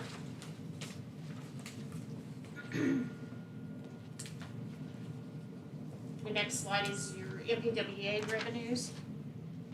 The top graph is our residents and commercial completed billings through August. It has increased over last month at $24,176, which is also an increase of 8.7%. The bottom graph is our water districts and wholesale reporting at $230,032. It is $34,407 over the previous month, which is an increase of 17.6%. Note also that on this graph that this is our highest billing thus far out of the last 2 years shown on that graph. And then finally we have our treasurer's report. which provides our insight on the balances that we have in our bank. Thank you. Does anyone have any questions on the budget report?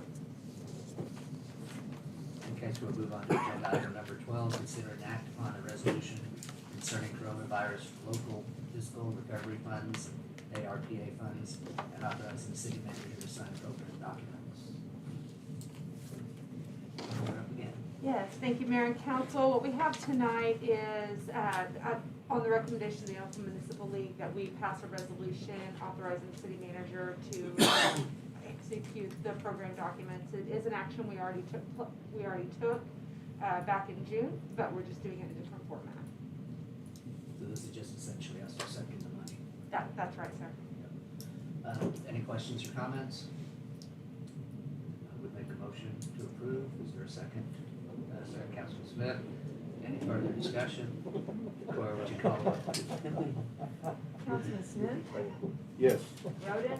Yes. Boatright? Yes. Pritchard? Yes. Stevens? Yes. Mayor? Yes, and the motion carries.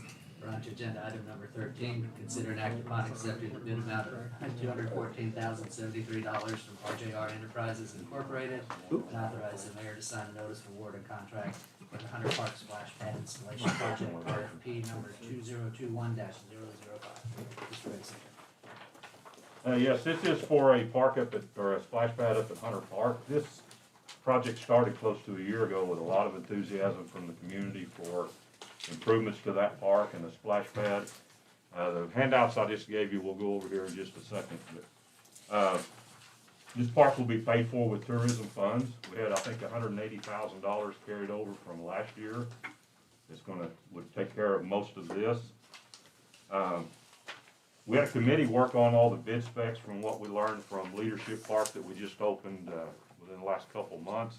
Anybody that's been over there has seen the enthusiasm for that splash pad. We've had people come from all over town and from little towns surrounding to go to that one. This is a turnkey price from one contractor. Anybody that's involved in construction and working with contractors knows anytime we split things up, it could result in higher prices if we do a bunch of different contractors. Multiple contractors can cause delay from one person to the next. We could be having people trying to work on top of each other, or someone's got to wait quite a while for someone else to finish, and it may cause issues with them getting back here on time. So we felt it'd be most efficient to have one person with this. The handout I gave you, the big one, this is what it's going to look like basically when it's done. The colors are going to be a little bit different, but we are going to improve the bathrooms there. There's going to be shade kites. There's going to be a lot more concrete than was at Leadership Park. This one has more above ground features for it than Leadership did. The multiple handout, we're trying to compare this. We know this is a lot of money. We're trying to compare this to other ones that this company has done. Jeb and I and Tony have all reached out to people that were on the list. I think they had well over 100 that this company, this is really what they do, is splash pads. The first one on here talks about, shows a price of $250,000.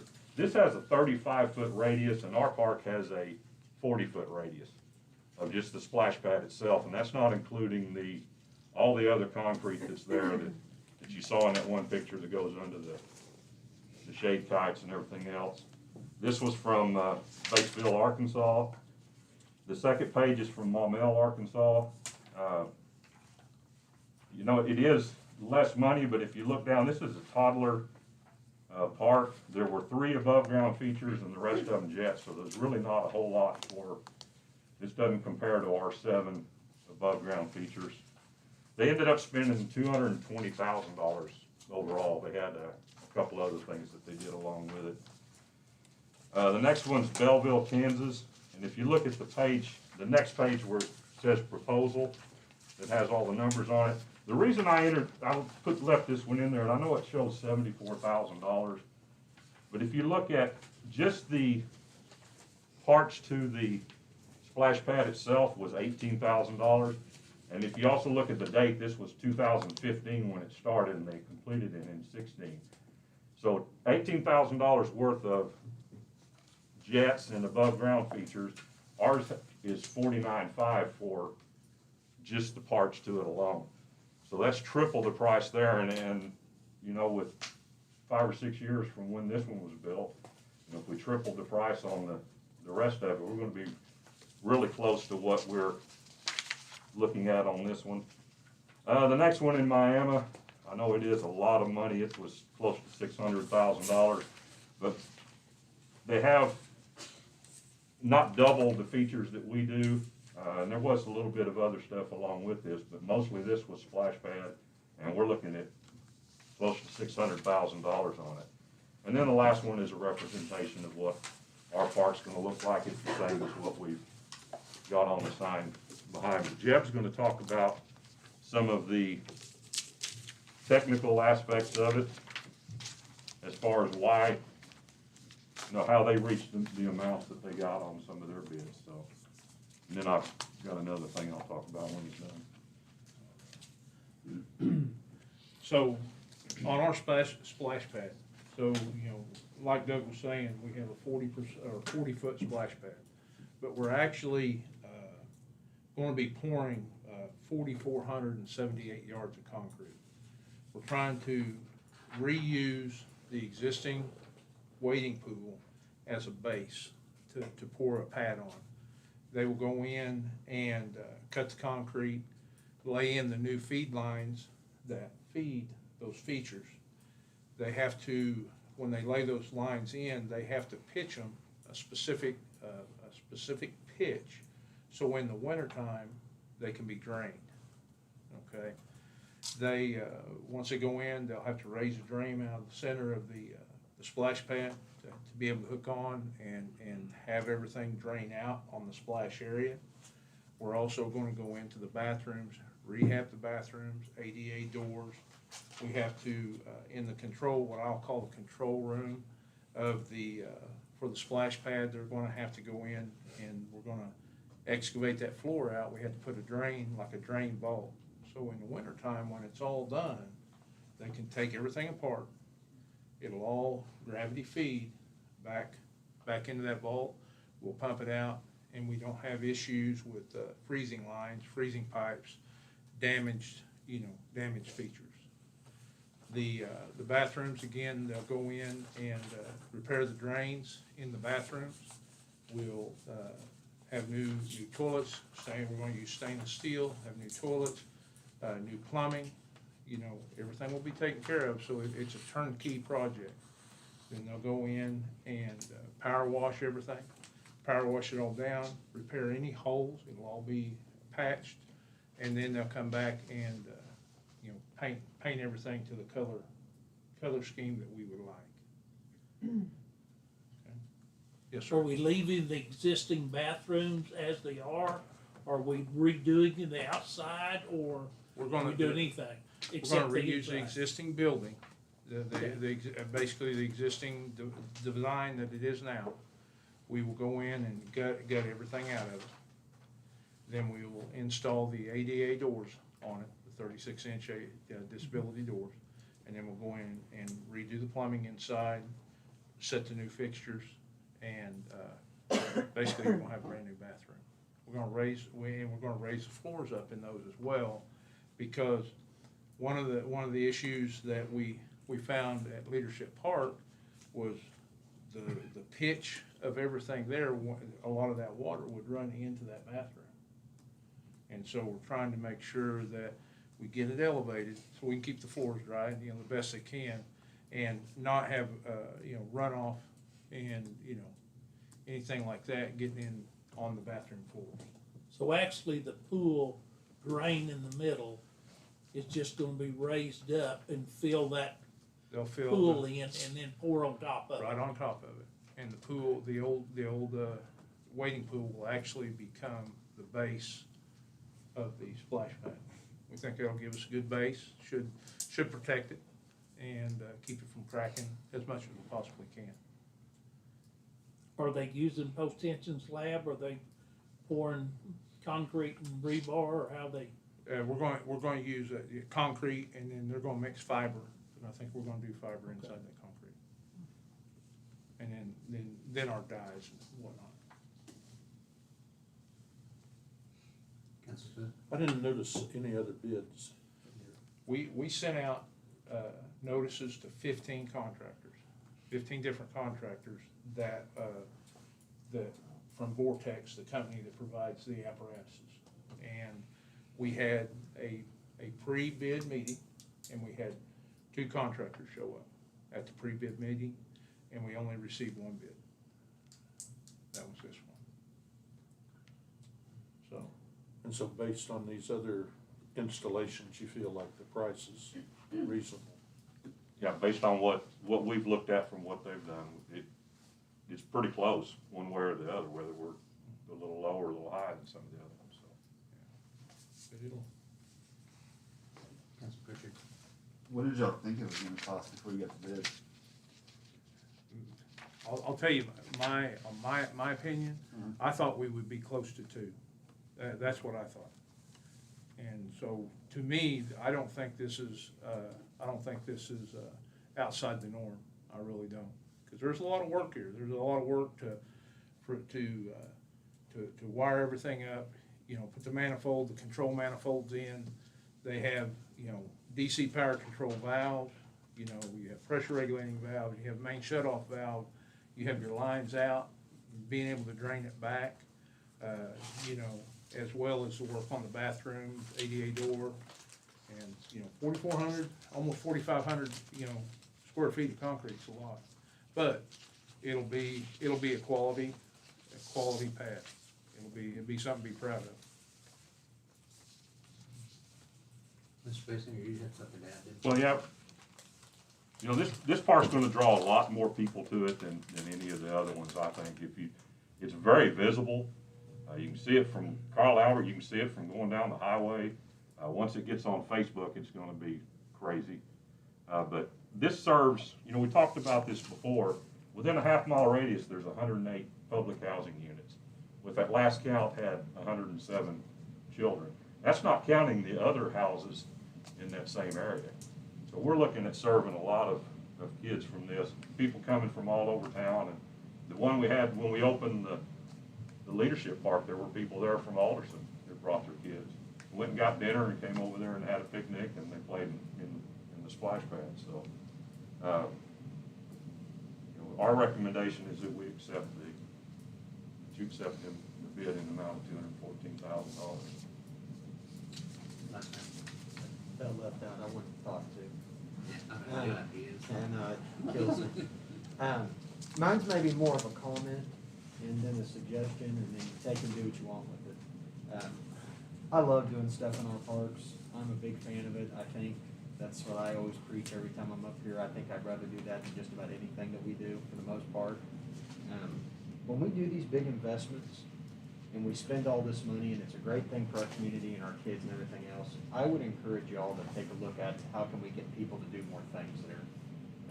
Splash pad is wonderful. I love it. I think it's great. Somebody that's got a toddler, I think this is going to be just wonderful, and it's not that far from my house, so it'd be even better. But the thing to me that always strikes me with all of our parks, because they're beautiful and we do a great job maintaining them for the most part, is that when you get there, that's kind of it. And that's kind of a park, and that makes sense to some degree, but I think we can do more and we can do better to get people there and host events and do the things that you're doing now. I would just encourage you, please continue to do more and continue to improve this, because I think this is something that our community doesn't appreciate enough in some ways. Maybe I appreciate it too much. Okay, so there's that to be said too, but I think there's things that we could do here that we could really use to draw people together. But when you make these kind of improvements, I think about a Louverture that's over there. I think about buildings that have not been taken care of. I think about the housing that's there that could be improved and helped, and people in that community that you make these parks kind of the flagship and you improve it. It helps other people around there in the housing and the people that have more accessibility and they can walk there. So these are things that aren't just fun projects to do, but these are things that really improve our community. So I appreciate you guys doing it and continue to do more. And we appreciate that, and our goal is to make all of our parks just as best, the greatest as we can. But and with Hunter Park, we've done a lot of stuff up there, rehabbing the playground, put in new swing sets, new shade kite, and places for people to have a picnic there. We've improved the pavilions. We have a lot of work we're gonna do on the basketball court and the track there. I drive by there a Yeah. lot, and since the improvements have been made, I've seen more people using it. Yeah. And that's the thing, when you don't take care of anything, when somebody doesn't take care of their house, nobody wants to buy it. I mean, I say that because I'm a realtor and I see it for the most part, unless somebody sees the vision.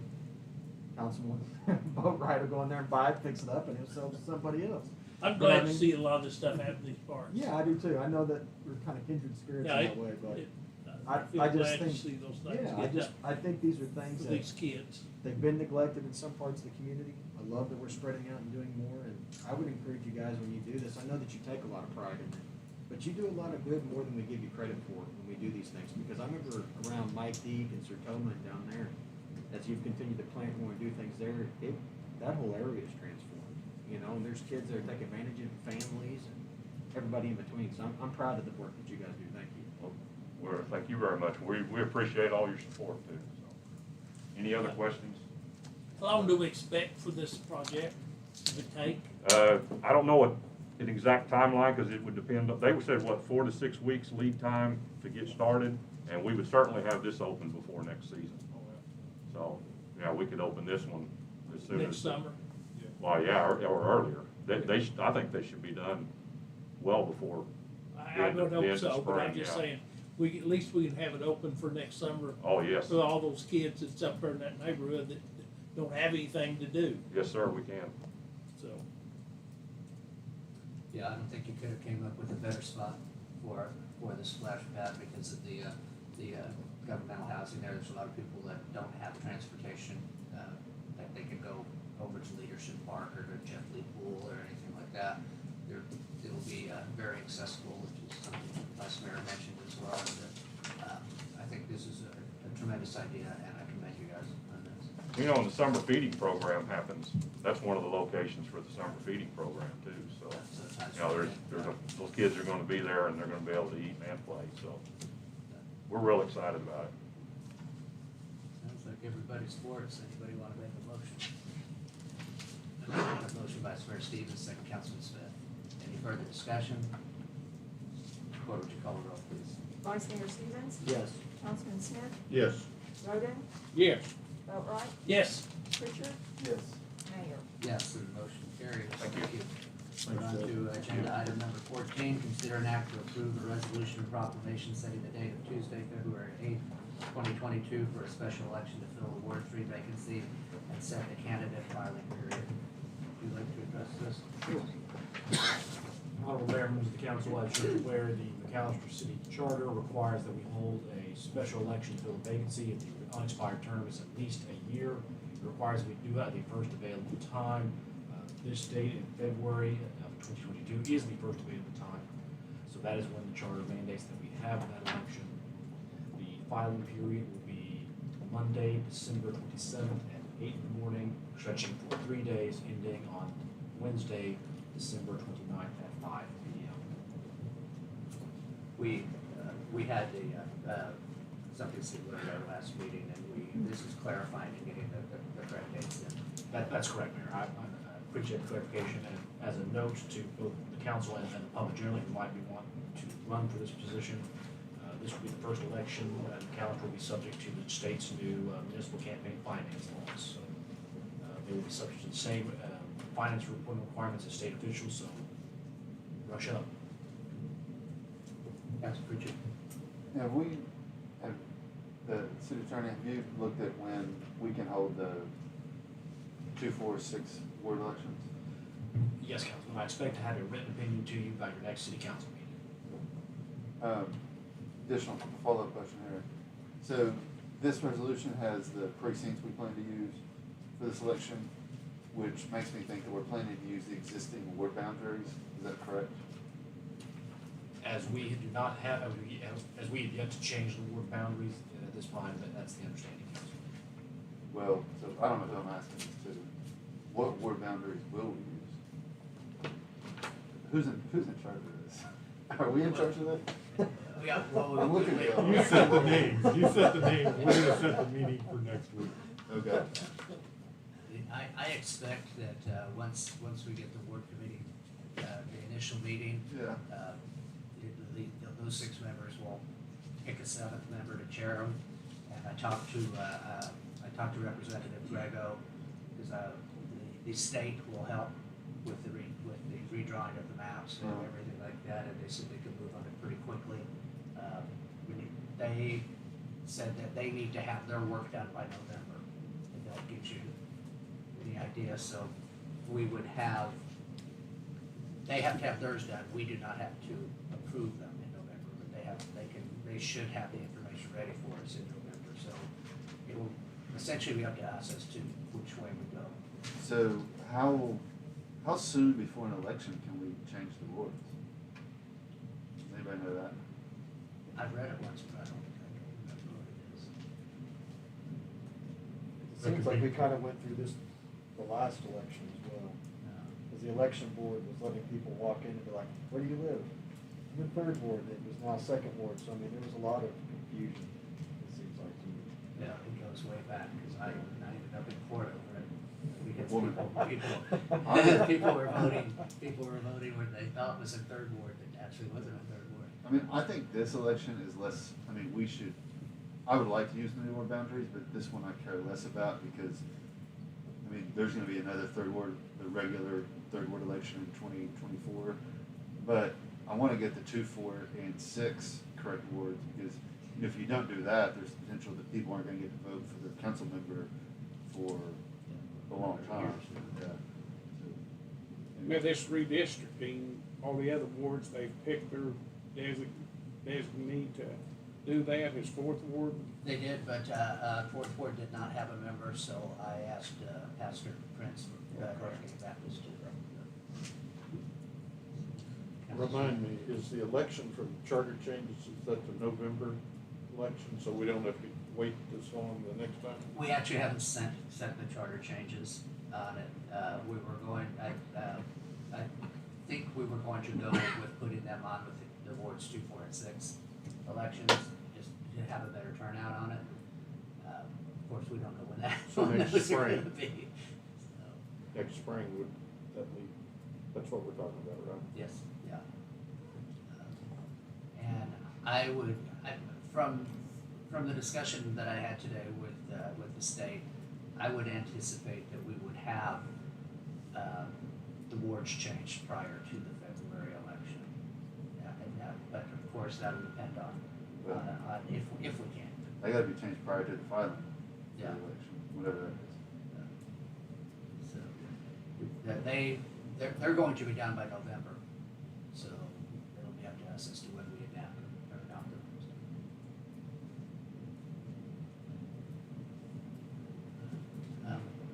Yeah, we haven't been able to vote on this yet. Motion and a second. I need a motion in a second. Motion, Councilman Smith, second. I'll second. I'll try. Yes. Any further discussion? Corey, would you call the roll, please? Councilman Smith, Yes. Roden, Yes. Stevens, Yes. Boatright, Yes. Pritchard, Yes. Mayor. Yes, and the motion carries. We're now on to new business, any matter not known or which could not have been reasonably foreseen prior to the time of posting the agenda in accordance with section 311.9, title 25 Oklahoma State statutes. We have any new business, Mr. Stacey? We don't. In that case, let's go to the city manager's report. Mayor, I just have more of a statement tonight to make. I think we're all fed up with COVID and the ramifications of it. The things that we've had to implement over the last 18 months. We're still implementing changes, still managing COVID on a day-to-day basis. It continues to affect our employees daily. We continue to have people recover from it here at the city of McAllister, and we have people that continue to get infected with it. But I just wanted to say tonight that, we need to keep people in our prayers. Over the last couple of weeks, our cleaning contractors here for all of our city buildings, all 3 of them passed away in the last 2 or 3 weeks. In addition to that, we've had 2 of our retirees, longtime employees of the city, pass away in the last couple of weeks. One from our facility maintenance department and another one from our 911 department. And so I just encourage everybody to stay diligent, be careful about this disease. It can affect anybody at any time. The other thing I'd like to say is, you know, we've had two pillars of our community pass away in the last couple of weeks. One being Miller Bo Newman, who's been around bigger than life ever since I've been here. And the other one is Kenny Sherrill, big landman, big in the cattle industry, also bigger in life in our community. So just, I would encourage everybody to keep these people in your prayers. That's all I have. Remarks, inquiries by City Council, Council Smith, Vice Mayor Stevens. Mr. Stasiak, do you have an update on, were you guys able to talk to the railroad? We have not. Any chance we could reach out to them this week if possible? It just keeps getting taller. Yes, sir. It's like a jungle Mayor. back there now. Thank you, sir. What is the problem with the railroad? I've had people over in Fourth Ward complaining about it. Probably the same thing that you've had complaints about. The It is- long waits. Yeah, I mean, Okay. well, no, I haven't had complaints about that. Mine is mainly just grass being as tall as me, Oh, which well. isn't too tall, but still tall enough. Over So, on Monroe Street, Main and Monroe, that's always been a problem there. Okay, this is the remarks and inquiries by the City Council, so if you have any remarks or inquiries you'd like to make. Yeah, I'm gonna get back into the hospital. Let me pass this around.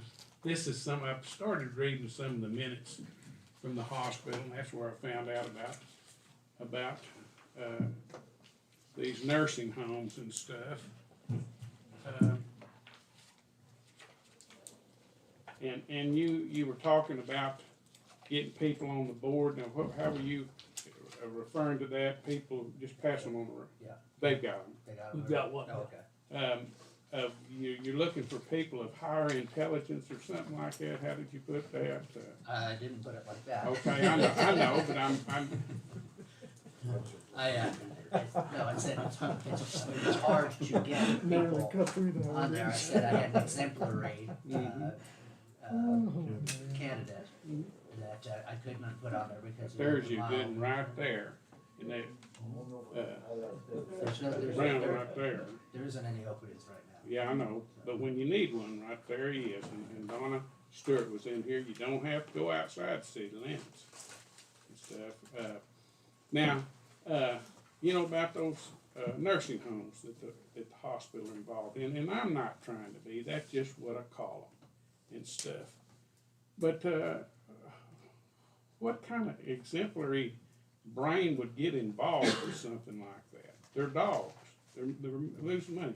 What kind of brain would buy the old Million Ford building for $500,000? You know?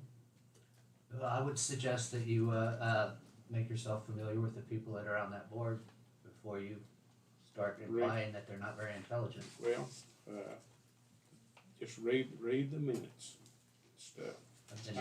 Bad decisions, that's what I'm talking about and stuff. So we need to maybe get some better people on there. We have some incredibly good people on that board. I'm extremely happy with the members that are on that board. And it's a service that they do voluntarily. It's not compensated. It's they are on there just like every other board we have to make the city better, the hospital better, and the community better. So you think they did a good decision buying the old Million Ford building? I think that. Councilman Mayor, I don't mean to interrupt, but the discussion of the hospital and their operations is not on the agenda. Council, if you'd like to have an agenda, we can make sure that it is on the agenda next time. Okay. But I can't allow too much back and forth. Okay. Did you have anything else, Let's Mr. see. Councilman Rhodes? Now, yeah, I'd like to give you this, Pete. This is some of the complaints from some of my constituents, and I have another one. June Dole, she's Cora's cousin over there. She lives at 1000 West Jackson. That's that dirt road that runs next to the prison property over there. And she always thought she lived out of the city limits, even though she voted in the city. In the city limits, she thought she was in the county. Well, I got a map and went to studying and stuff, and there's about 300 or 400 yards down that way. And she's probably the only, there's about 3 residents down there. They're probably about the only one in McAllister that doesn't have a paved street. Pete, could you put that on the plan to get that done sometime? I'll tell you a funny story about her 3 or 4 years ago. She had a snake in her house. She called the McAllister Police Department, and they said, that's out of our jurisdiction, and we can't do anything about it. So she called the county, and they didn't have an animal control officer. So they called Krebs, and Krebs went plumb across town and got that snake out of June's house and stuff. So that's a pretty neat story right there. I don't know why she didn't call me. She calls me when she has a flat or her battery's dead. Sounds like you lucked out. But I can understand. But Pete, how does she go about getting on the schedule of getting her road repaved? Councilman, we look at a number of factors, and one of the biggest factors is use of the road and how many vehicles are on that road. And I would encourage you to go up into some of our other areas of the community, and you'll see plenty of dirt roads that have gone from pavement to dirt. And so when you've only got a couple of people that are actually utilizing that road, when we can go and pave somewhere in our business district or a main arterial or a collector within the city that's gonna benefit 1,000 people a day, then those are the factors that we look at. Okay. And for what it's worth, you can go to Vice Mayor Stevens' ward in Kincaid and, Oh, man. yeah, there's dirt Yeah, roads but up this there. road has never had anything done to it. I guess her parents built that house in the 50s, and it just dust city through there. Okay, I'm through. Okay, Councilman, all right. I have a couple things. I'd like the stormwater drainage project on Hickory put back on the agenda since I wasn't here when it was brought up and voted on. We didn't have enough people or something, so I'd like to have that put back on there. 327 West Stonewall. There is a house there. The sewer line is out in front and it's running out to the street. It's crossing the sidewalk and real eyesore. 327 West Stonewall. That's all. Councilman Pritchard. I have a question for the city manager. That intersection project at Seminole and 4th Street, are you familiar with what I'm talking I about? am, yes, sir. What's the status there? Mr. Jones, Seminole and 4th, what's the status of that intersection? I know that we were close to making the last pour last week. It's complete. They made the last pour. They had the radiuses on the southeast and southwest corner that they had to pour, and so that project is complete. Well, I'm talking about where it was, maybe it wasn't complete, but they're running cones over it, and there was like a real, on the south side of 4th Street, or Seminole, rather, it was like a ditch in the concrete. You know what I'm talking about? Yes, I do. And it looks like y'all fixed that. We did. We had some complaints with that, and potential, you had some potential for some damage to vehicles and stuff like that. So we got over and took a look at it, come up with the plan, and was that a project we did, or was that? we did that in-house. Okay. That's an in-house project. We have some guys with some good skills, and when you drive across that's a quality project. They did a good job with it. Thank you. Mayor's comments, as we all know, 3rd Ward is vacant, so I'm going to do with 3rd Ward what I did with 4th Ward when it was vacant, try to have a meeting over there once a month. I haven't determined a venue yet, but I will get that out on Facebook when I do, and if you would, you guys spread the word on it. The CATS bus is available to anyone within the city limits of McAllister to get taken. And you get taken for a ride, that's probably not the word I'm looking for.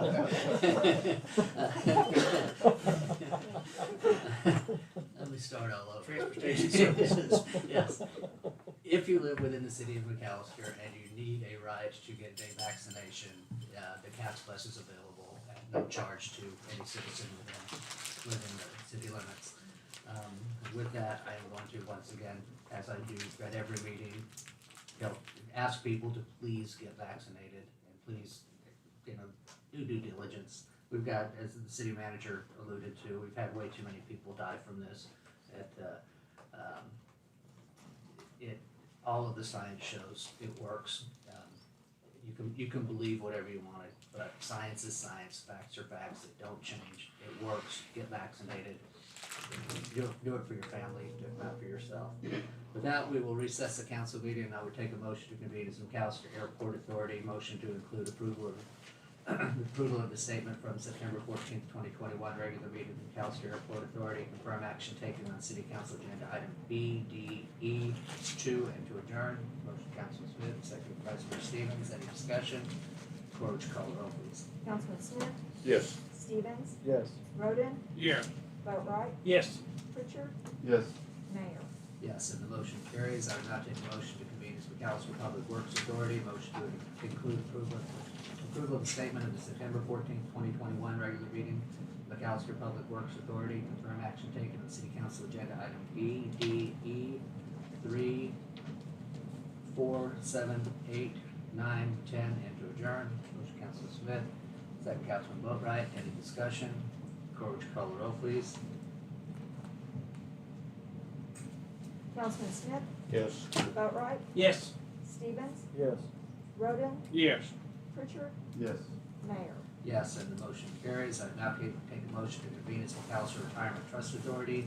Motion to include approval of minutes from the August 24th, 2021 regular meeting of McAllister Retirement Trust Authority and approval of retirement benefits for the period of September 2021 and to adjourn. Motion Councilman Smith, second Councilman Boatright. Any discussion? Corge, call the roll, please. Councilman Smith, Yes. Boatright, Yes. Stevens, Yes. Roden, Yes. Pritchard, Yes. Mayor. Yes, and the motion carries. Councilman Roden, would you like to make a motion to adjourn for your first meeting? Yes, I would. I'd make a motion that we adjourn. Is there a second? Makes me feel big.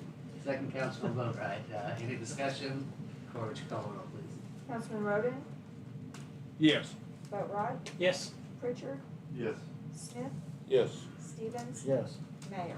Yes, motion carries. Thank you, guys.